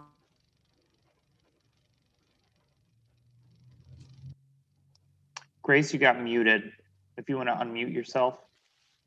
And the page is 22 that we're looking at. Okay. All right, so where do I start back? I'm sorry. I think you were just mentioning about the stucco and large sections falling off. Yes, but it's the inside of the chimney that has deteriorated. It's not the outside only. And historically, what it seems happened is that the house was originally a Victorian house, and those chimneys were there at that time. In 1920, the house was changed to the current version of it, Colonial Revival, and the chimneys remain as a part of that. They seem disproportionately tall for the house the way it is. And the other chimney on the north side clearly has a brick chimney on the outside with some stucco over it. There is brick inside this, but it was not totally rebuilt. It was rebuilt around the existing brick and has deteriorated inside the chimney. So you can see the caps on the top that were added at one point to try to stop the water damage. And the interface between the roof and the chimney has been sealed. A number of things have been done to try to stop the damage into the room below, and none of those things have held. I would be glad to answer questions. Okay, well, thank you for the presentation. We'll start with Kirsten Solberg. Do you have any questions, Kirsten? I'm struggling with this one. It sounds like you've made a lot of efforts to stop this leak, and we all live in old homes, so I'm sure we understand the problem. It sounds like the solution that you're proposing is to remove the chimney. How open are you to the concept of removing and rebuilding a chimney in its place? Almost a full chimney. I'm here because I must have the approval of the Preservation Board to do anything. I would prefer to take the chimney down and not rebuild it. Inside the two fireplaces have a ceramic gas log, which they are not appropriate for heating. They are not part of the heating of the house. And they produce a smell that is unpleasant. So neither of the fireplaces that this chimney serves have been used for at least 15 years. Okay, thank you. I just want to know what your, go ahead. I'm also told that if someone wanted to have heating in those fireplaces, that there are more modern, appropriate ways to vent a gas heating. Okay, thank you. I'm just trying to sense what options you've gone through. Thank you. Yeah, oh, Kirsten, do you feel like it was answered? Maybe we could ask it again. The proposal is coming to us saying, I want this removed. I'm thinking, well, that's one option. Another option, of course, is you could put a faux chimney up, or you could eliminate it completely, rebuild the whole thing from scratch. There's really three options. So just what is the owner, what are the thoughts on those three options is what I was looking for. Yeah. But the problem with, it's not limited to the chimney, it's the roof and the structure at the interface between the chimney and the house. That is equally as big a problem as the chimney. Kirsten, I guess the way we're looking at it is, this is Dan speaking. If we do remove the chimney in its entirety and rebuild it, then maybe not, we would assume that would solve the problem, but you're not guaranteed that it would. If we just remove the chimney to below the roof line and roof over that area and seal it up, I believe that would probably definitely solve the problem. Okay, well, I'd like to hear what my other colleagues think too about some of these options. Thank you. Thanks, Kirsten. Dave Matthews, any questions for the applicants? The north chimney, are you having problems with that one as well? Or is that not as problematic? I didn't understand your question. I'm sorry, Dave. So you're talking about the south chimney, and I'm just looking at the view from Arnold Park and looking at the chimney on the left-hand side, which would be the north chimney. Are you having problems with that one as well, or is? It is a wood burning fireplace, and it is used, and there's some stucco that's come off of the outside, but you can see it's a brick built chimney, and that's what is different between the two. There are no problems with the north one. Okay, that was my only question. Thank you. Thanks, Dave. Gerald Gamm, any questions?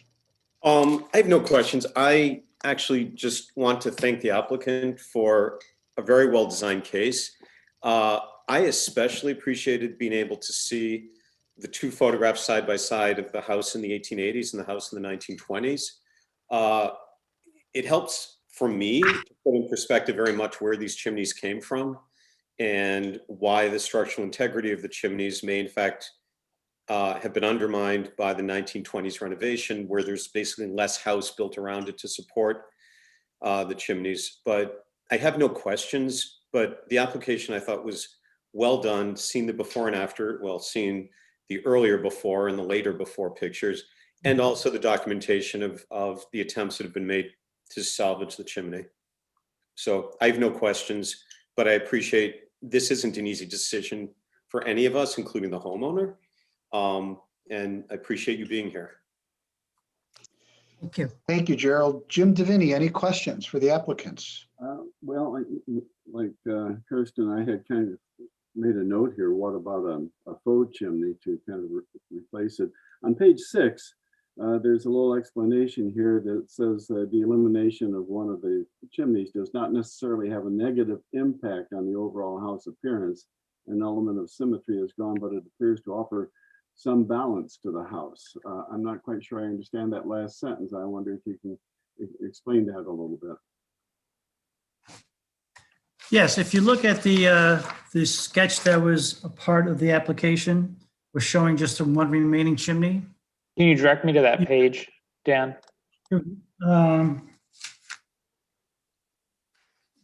25, Chris? 25, yes. 25, yeah. This one here. Yeah, okay, 25.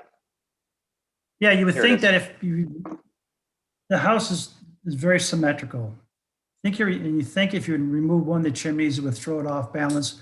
I think with the side porch, that gives the house a little more balance and gives it a pretty good look aesthetically. And that's what I meant by that. Okay, yeah, because every time I looked at the house, I saw symmetry, and I don't think it was only a little bit ago that I came across this diagram on 25. So, all right, well, I don't have any further questions related to that, then I'm done. Thanks, Jim. Kajana, do you have any questions for the applicants? No questions, but thank you for wanting to continue to take care of your home and your interest in the city. Thank you. I would be next. Yeah, thank you very much for coming to us with this. We appreciate it very much. What was the material? This northern chimney you said is made of brick.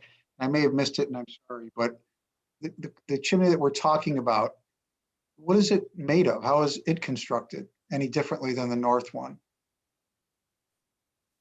Both chimneys are constructed, my understanding, both chimneys are constructed at the same time. And the one we would like to remove is just deteriorated more than the one on the north side. So they are both. They attempted to repair my understanding from Jerry Sharp, the carpenter's worked on the house for 20 some years.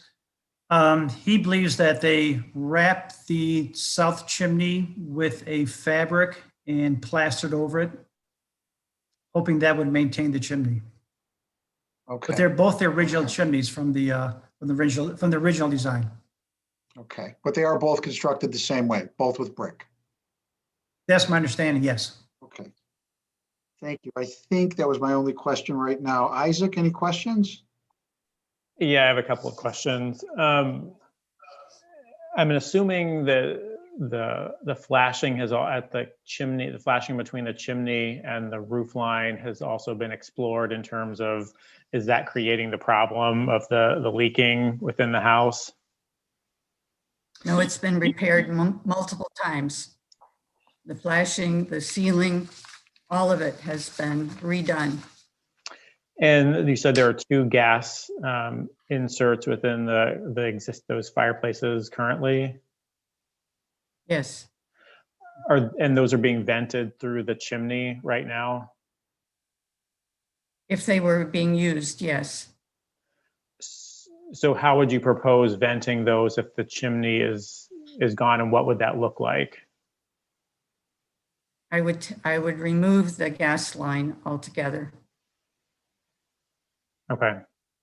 Has there ever been any exploration? Oh, so go ahead. It's all right, go ahead. Oh, I was going to say, well, and another option could be to kind of piggyback on what Kirsten was just saying, or like, what are our other options here? Has anyone ever explored just basically capping the chimney so that, I mean, maybe it's part of the problem is water getting in through the like during a driving rain through the sides and coming down inside of the chimney and creating some of the problem that if you cap the chimney, has that been explored at all, especially if you're not going to be using these or open to getting rid of the gas inserts that wouldn't necessarily need to be vented anymore? If you look at page 8, is a letter submitted by Jerry Sharp, and he goes into pretty much detail as what work has been done on that chimney trying to repair it. And there are caps on the chimney that have been placed there during the time that Jerry has worked on the chimney.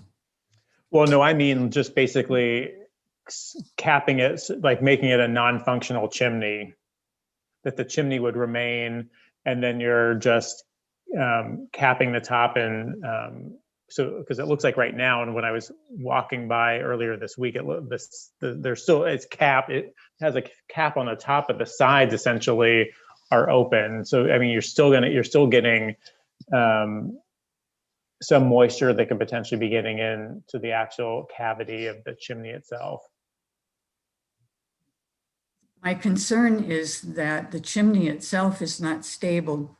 Jerry has been up there numerous times. He says that if you touch the chimney, it will move. Okay. It's not just the asbestos or aesthetic, the cap. No, what's the outer? Aesthetics. Oh, stucco. It's not just the stucco that's coming off. It's deteriorating inside the chimney. And why this one more so than the other, I don't know.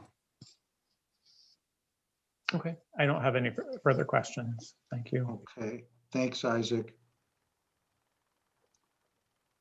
All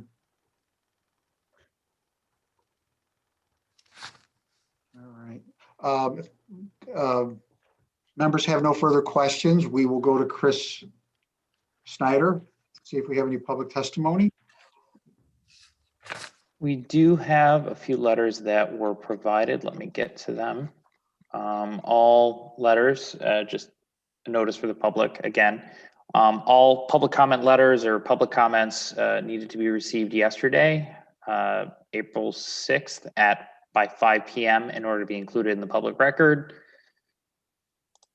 Our first comes from Chris Gamish. Chris writes, I'm a resident of Arnold Park, residing at 16 Arnold Park. I have had the opportunity to review with the owner of 15 and proposed chimney removal plans and fully support the plans as submitted to the Preservation Board. My confidence in the appropriateness and taste has developed from the concern for the well-being of everyone in the neighborhood, which Grace Klein has demonstrated consistently over the years since I have lived on Arnold Park for the past 21 years.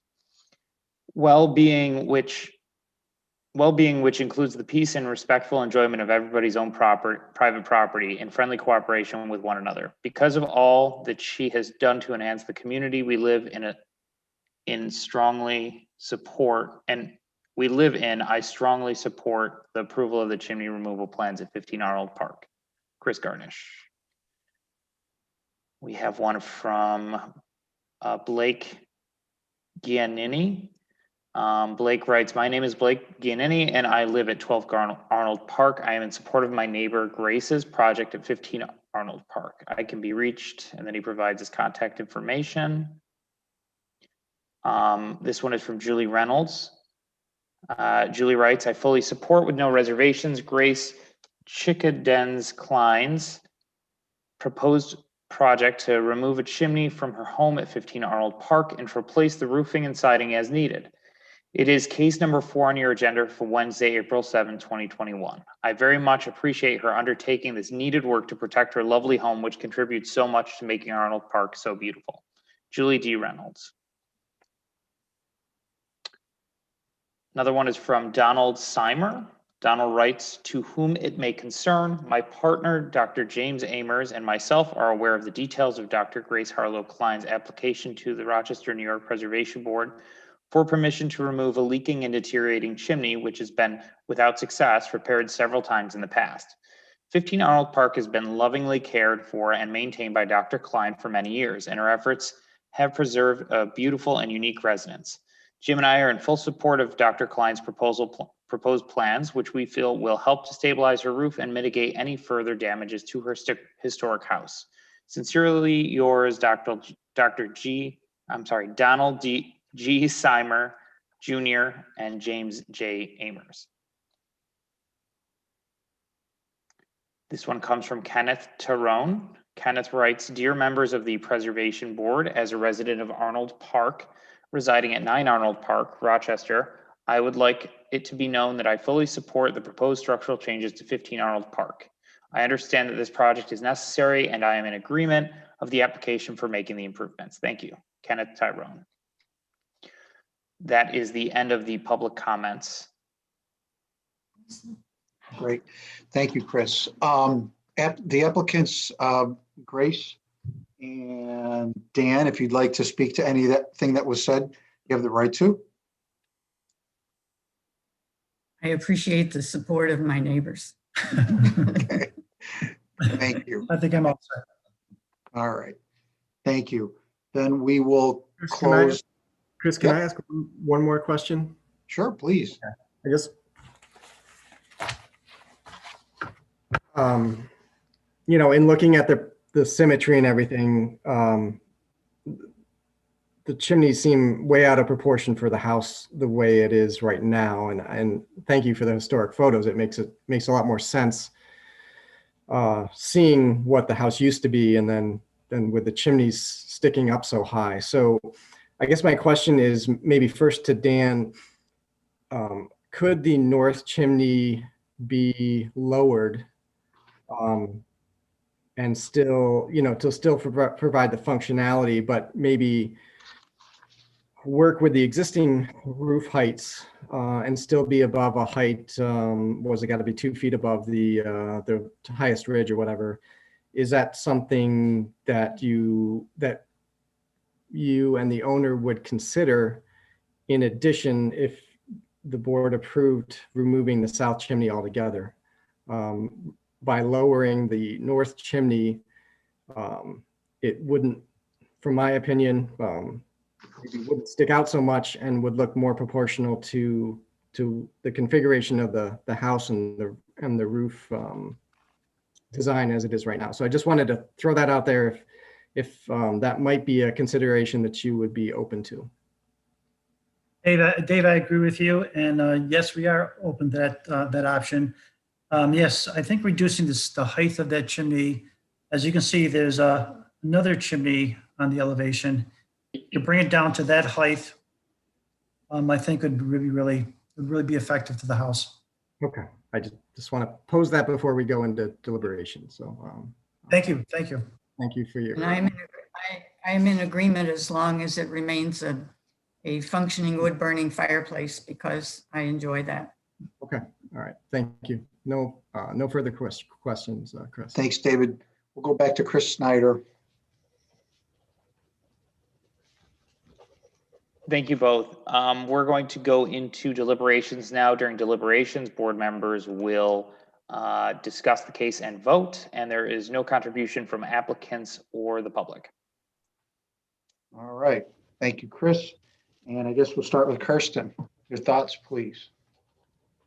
Like I said, I'm struggling with this one. I think it depends where you stand in the world of historic preservation. I think to me, it's interesting to see these are two striking chimneys that, albeit out of proportion, they're kind of a testament to the history of this house, and they're quirky and it's just part of what they are.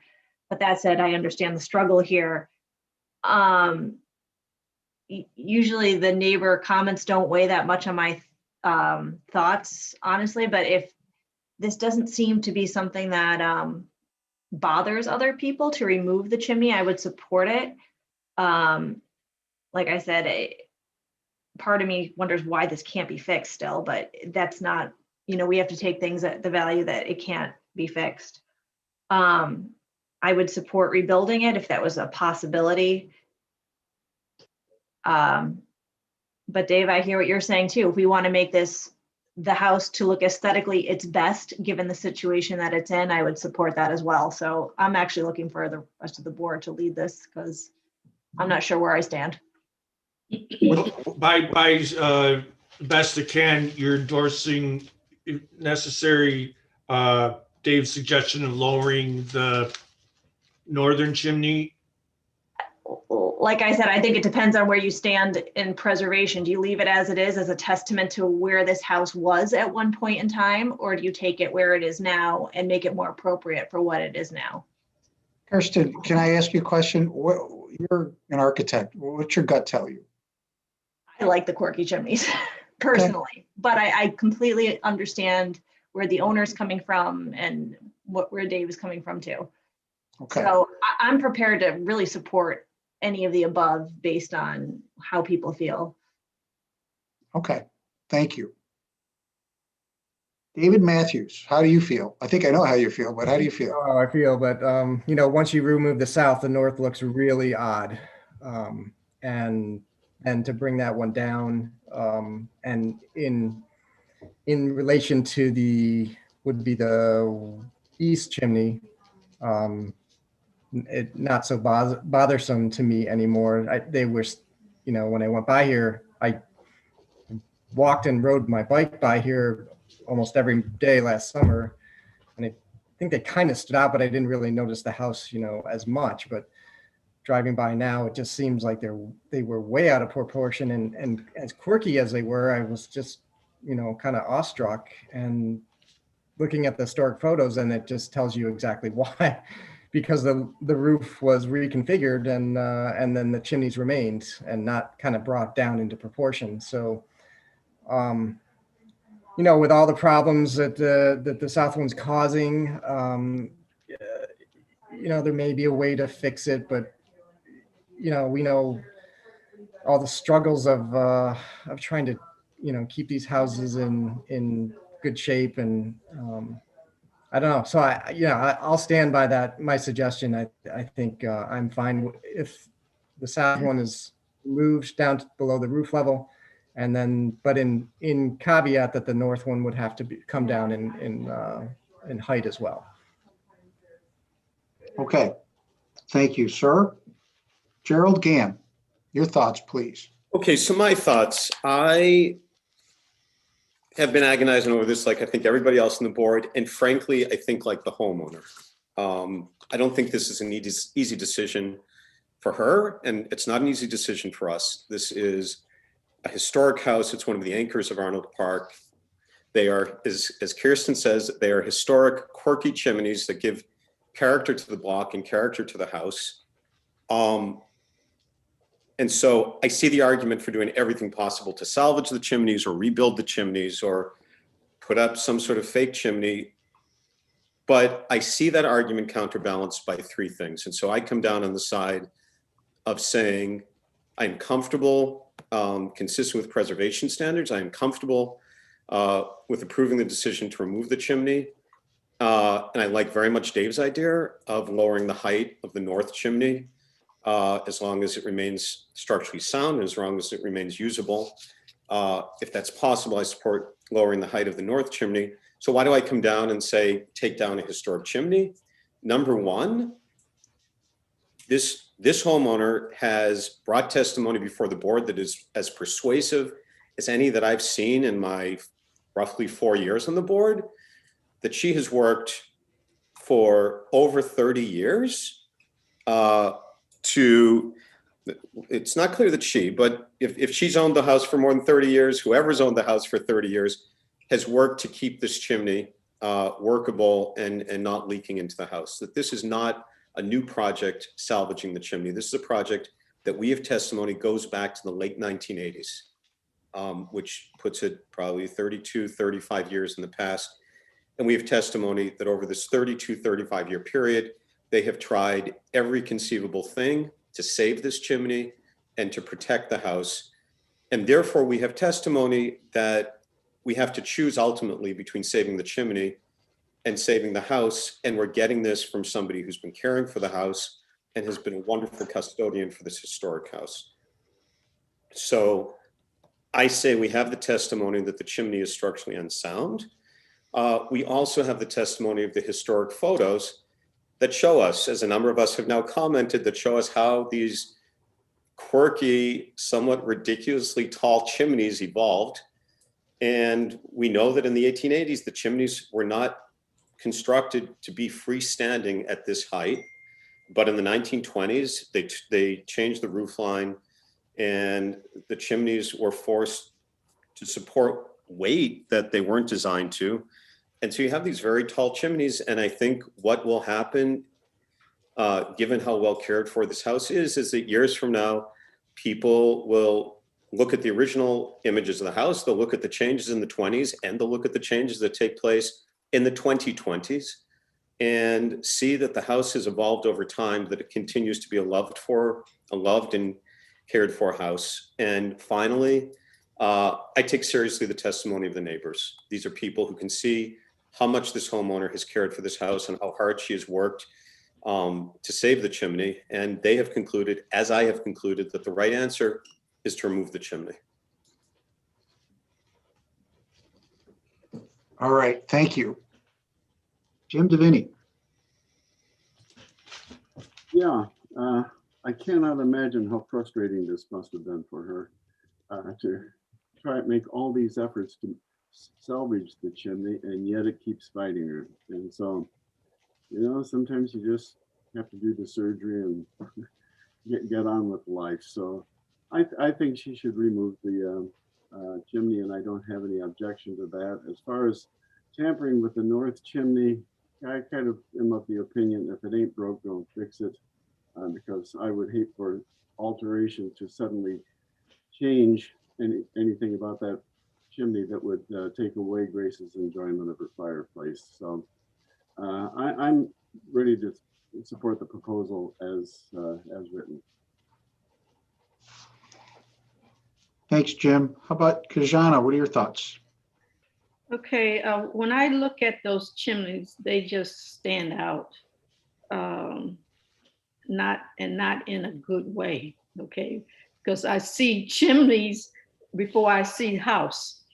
And then after listening to the extensive lecture by Gerald, I'm more enlightened, okay, to seeing the chimneys come down and supporting the proposal. Thanks, Kajana. Well, I'm next. I'm going to be the bad guy.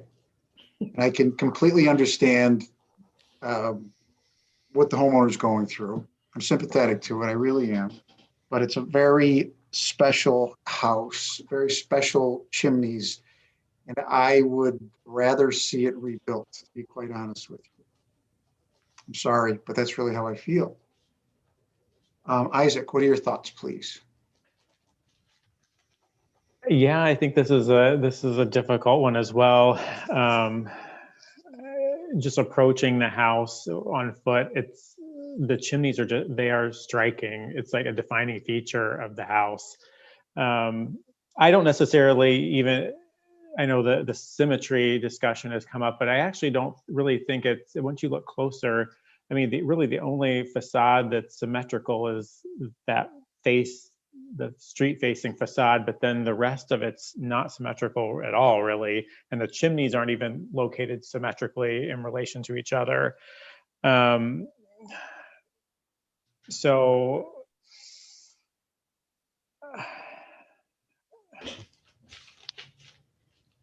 and I also think the way that the southern chimney interacts with the gable on that side of the house is kind of in a very unsavory intersection. It doesn't really look like it's been thought through.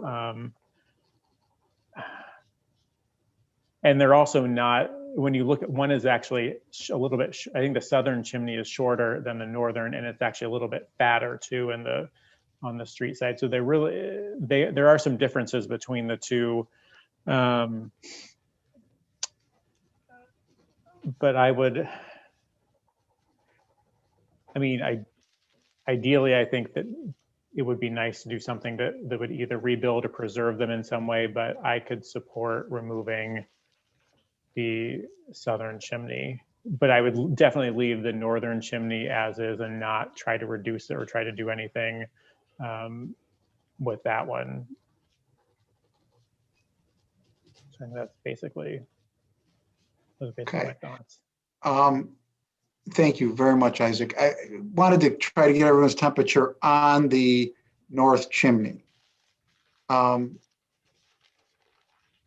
what are your thoughts about the north chimney if the vote were to go to take the south chimney down?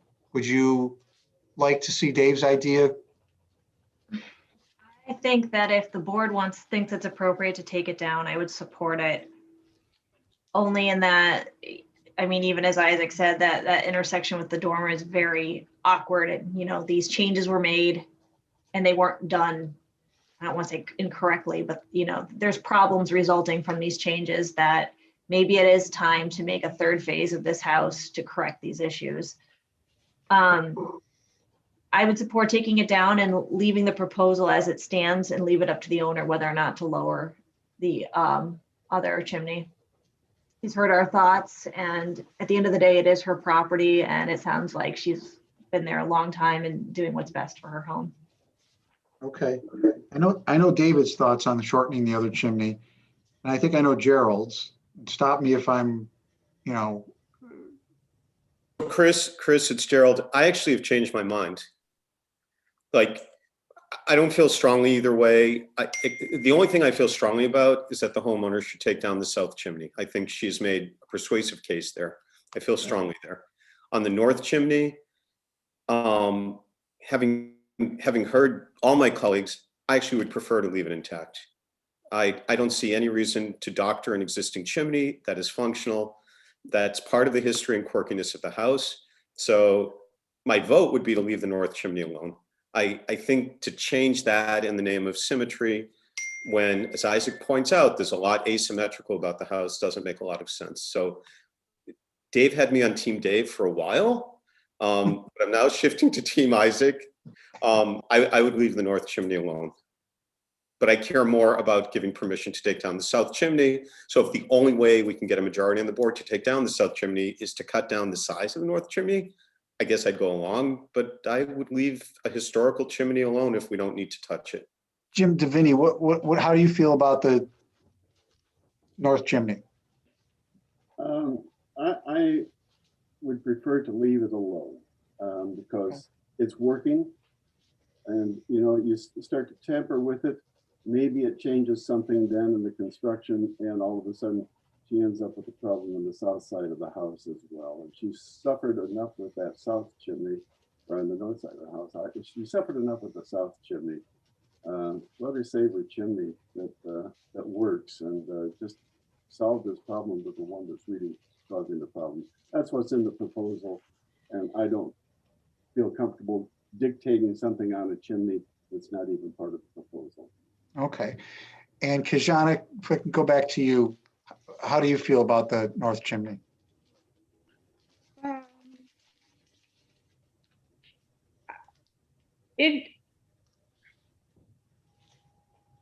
I'm okay with my colleagues. Okay, so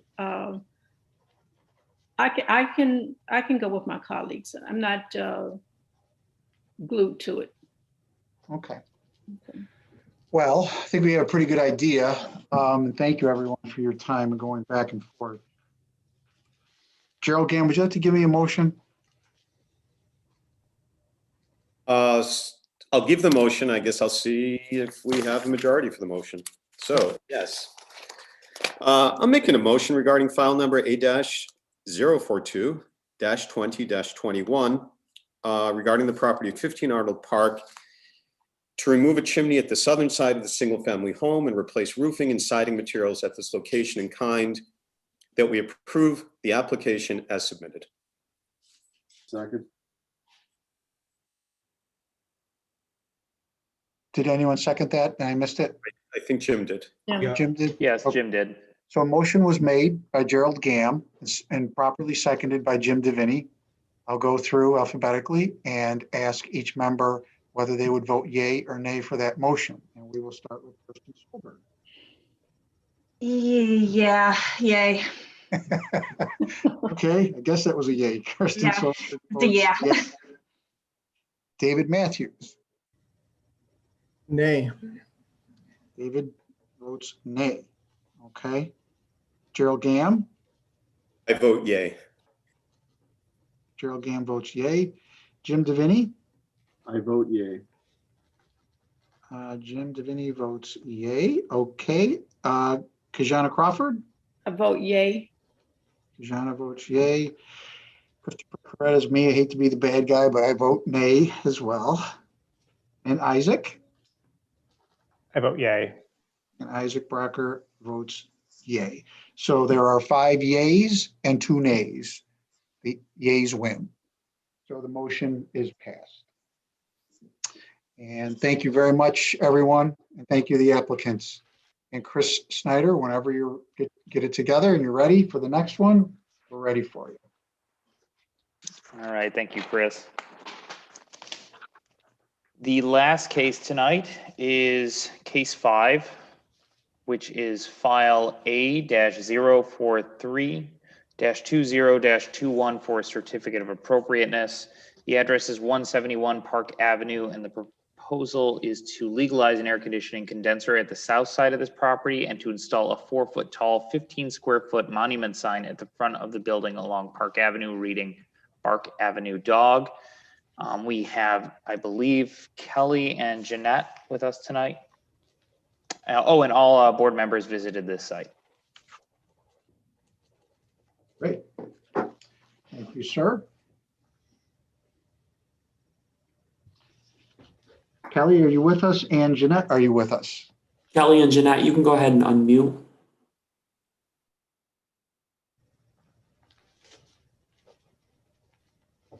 Okay. Hi, is that good? Can you hear us? Yeah, we can hear you now. So do we have both of you there? Yes. Yeah. Okay, great. I'll start with Kelly.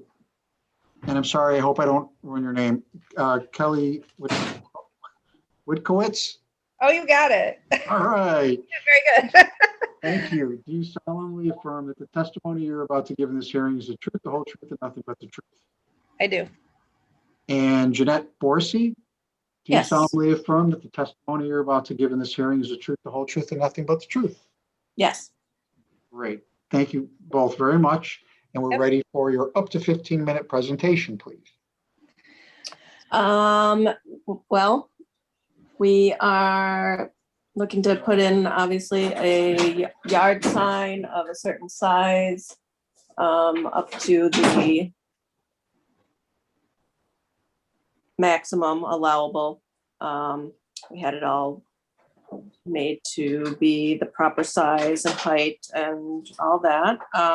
It's has our logo and our name on it, which will be important, as I think about approximately 50% of our clientele at any given time are new. So it will really help to help people figure out where we are. So that will be important for us to keep our business going. We, as most of you may know or may not, I don't know, we've been about 2 doors down from where we are now for the past 10 years. And we bought this house last year. So this will help all of our new clients and our existing that haven't been to visit us yet also to know where we are.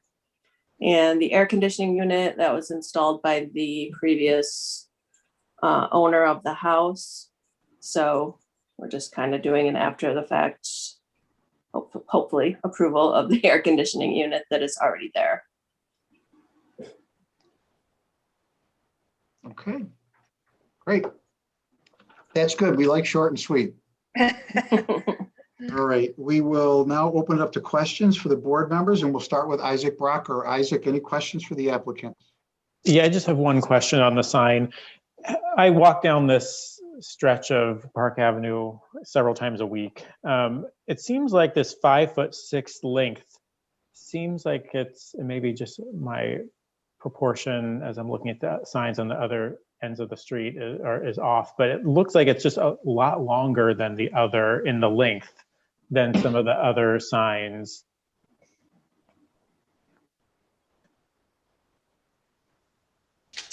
I guess we were just going by what we were allowed to do, as big as we were allowed to do. So just to make it as visible as possible. I really haven't gone and looked at the lengths on any other signs, so I can't really speak to that personally. Okay.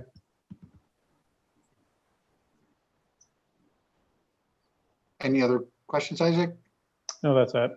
Okay, great. Thank you. I have no questions. Kajana Crawford, any questions? I have no questions. Thank you. Thank you. Jim Deviney? I have no questions. Thank you, sir. And Gerald Gam? I have just one question, and it's about the sign. Is that the Park Avenue Dog logo on the sign? Yes.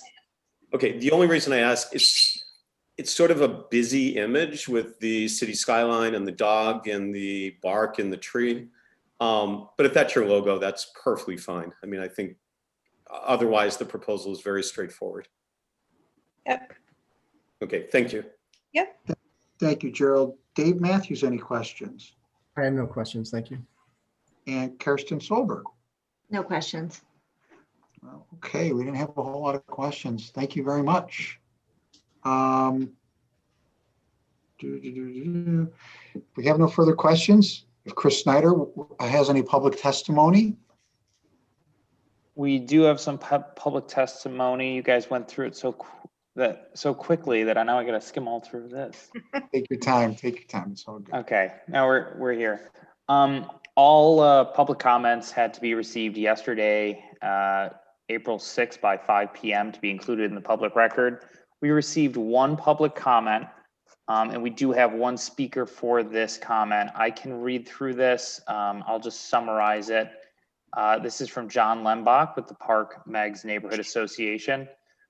John commented, he made two comments here. One was regarding the ball knob feature on the post of the sign, recommending that they should be flat to shed water, and an architectural design that's a little bit different, or in his opinion, improved for the site. Another comment here was regarding the potential for a traffic hazard. He also cites that because the sign is located at the corner there, the applicant didn't specify a measurement on their site plan of where it would be located on the site, but has noted that there are codes regarding the placements of signs and bushes at the corner. We did look into this. There is a code section pertaining to fences at corners, but that does not extend to signs. So that's not applicable in this case. Yeah, we really don't have any specific exact corner placement that we're, needing to do. So wherever it needs to be is fine. Okay. And then the last comment was regarding screening of the AC unit. He also noted toters at the rear and stockade fencing could be a possibility, was his recommendation to block that area. So without going into more depth on this, we have John Lembach with us as a public speaker tonight. Matt, is he with us right now, or could you bring him in? Yes, he is here. John, you can go ahead and unmute. Thank you.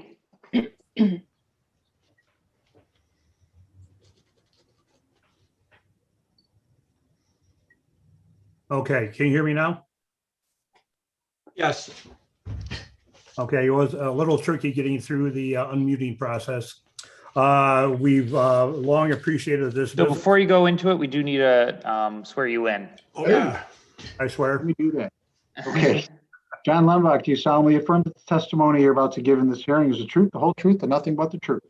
I do. Thank you, and thanks, Chris, for reminding me. Okay. We've long appreciated this business. It's nice that they've been successful in our area. They do provide a need for a lot of our resident pet owners, and we're glad to have them here. It's nice that they're stable enough. They can afford to buy their own property and rehab it and make it fit in more with the Park Avenue. Prior to their ownership, this property was long neglected by someone, and we're not sure why they did that, but apparently they weren't too concerned with our neighborhood at that point. We're not unsupportive of the sign. We do note that we participated in most of the design decisions on Park Avenue over the years, and we feel that that little detail of the ball or knob or whatever it is not well spelled out in the application, and it seems to be unnecessary for the overall look of what the sign is. So maybe just putting a flat cap on there might solve the problem out there. The placement of the sign, we had some of our board members comment it was potentially a traffic hazard trying to look around the corner, and that's why that was mentioned. It wouldn't make any big deal difference to move it closer to the sidewalk that leads up to the main entrance. We were a little more concerned about the screening of the AC unit that was been put there quite some time ago illegally, but there was never an electrical permit from what we can tell. So that was another violation potential. Apparently that's been taken care of. We think that they can take care of the unsightly toter storage problem by combining those with screening for the AC unit. This is a big issue in our neighborhood. We believe the city is about to start cracking down on that. And what we've heard about dumpster storage and toter storage issues out there, it's preferable to have something like a shadow box fence or a stockade fencing rather than cyclone fencing with plastic shields slipped in between the strands. That looks ugly all the time, and you can still see through it for the most part out there.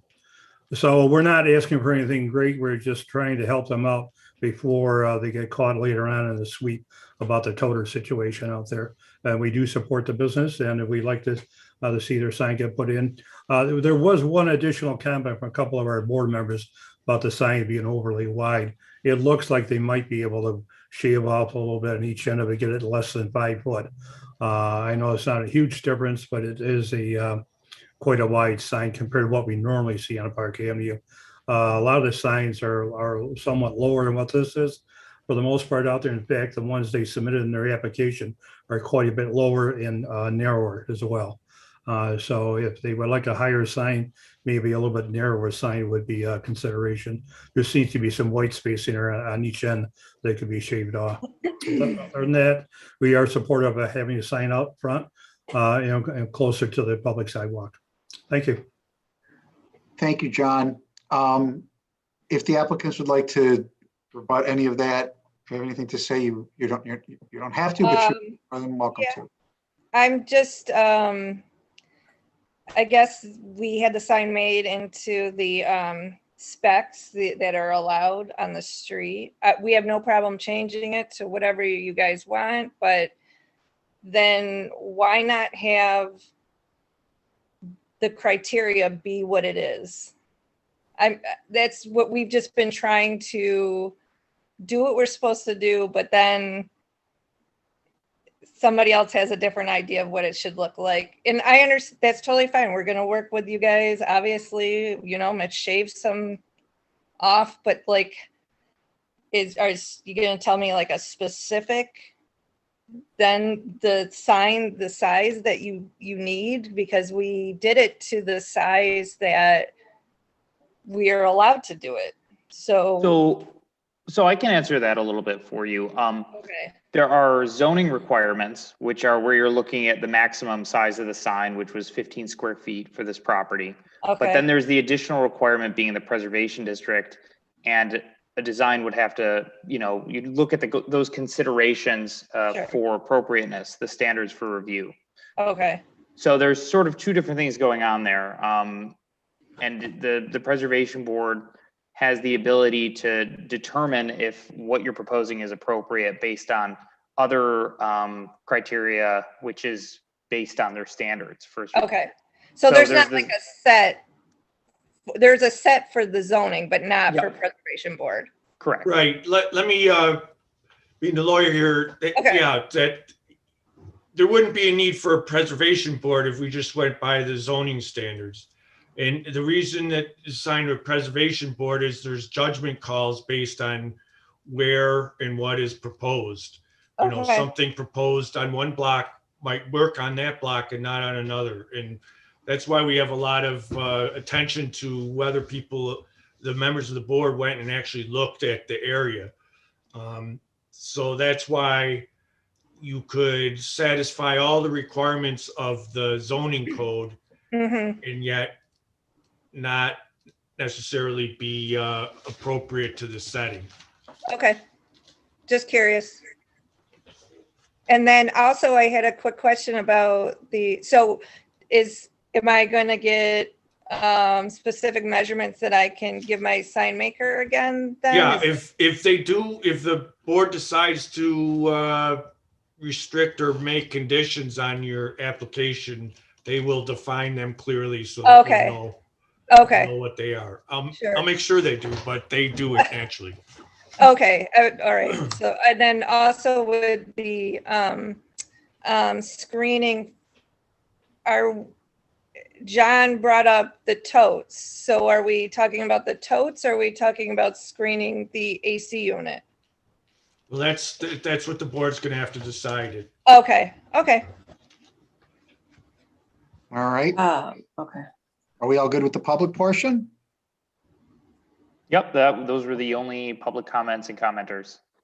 So now we can go into deliberations. During deliberations, the board will discuss cases and vote. There is no contribution from members of the public or applicants. Okay. All right, let's start with Isaac Brocker. Isaac, your thoughts on this case, please. Sorry to open up the can of worms on the sign size. I don't really have a strong preference on the size. I was just thinking of like more when I'm looking at the other signs kind of in that block, they seem like they were a little bit more narrow. I think what they're doing with the property in general is great. It's a big improvement. I saw the air conditioner in the back that's not currently screened. I could go either way on that. I don't have a strong preference. I think it would be nice to screen the toters, probably the toters and the air conditioner, but I'll see what everyone else thinks. Okay, thanks, Isaac. I also think they're doing a great job with the property, and I appreciate it very much. You know, when you're coming off of Park and going down Rowley, is it? You know, it's already screened by the stairs. So I don't really see a huge need for it personally. So I'm actually okay with it the way it is. Kajana? Okay. And I'm fine with the sign. I'm sorry to interrupt, but go ahead, Kajana. All right, I have no problems in terms of the legalizing the air conditioning unit at the south side of the property. Just needing some more clarification in terms of the size of the sign.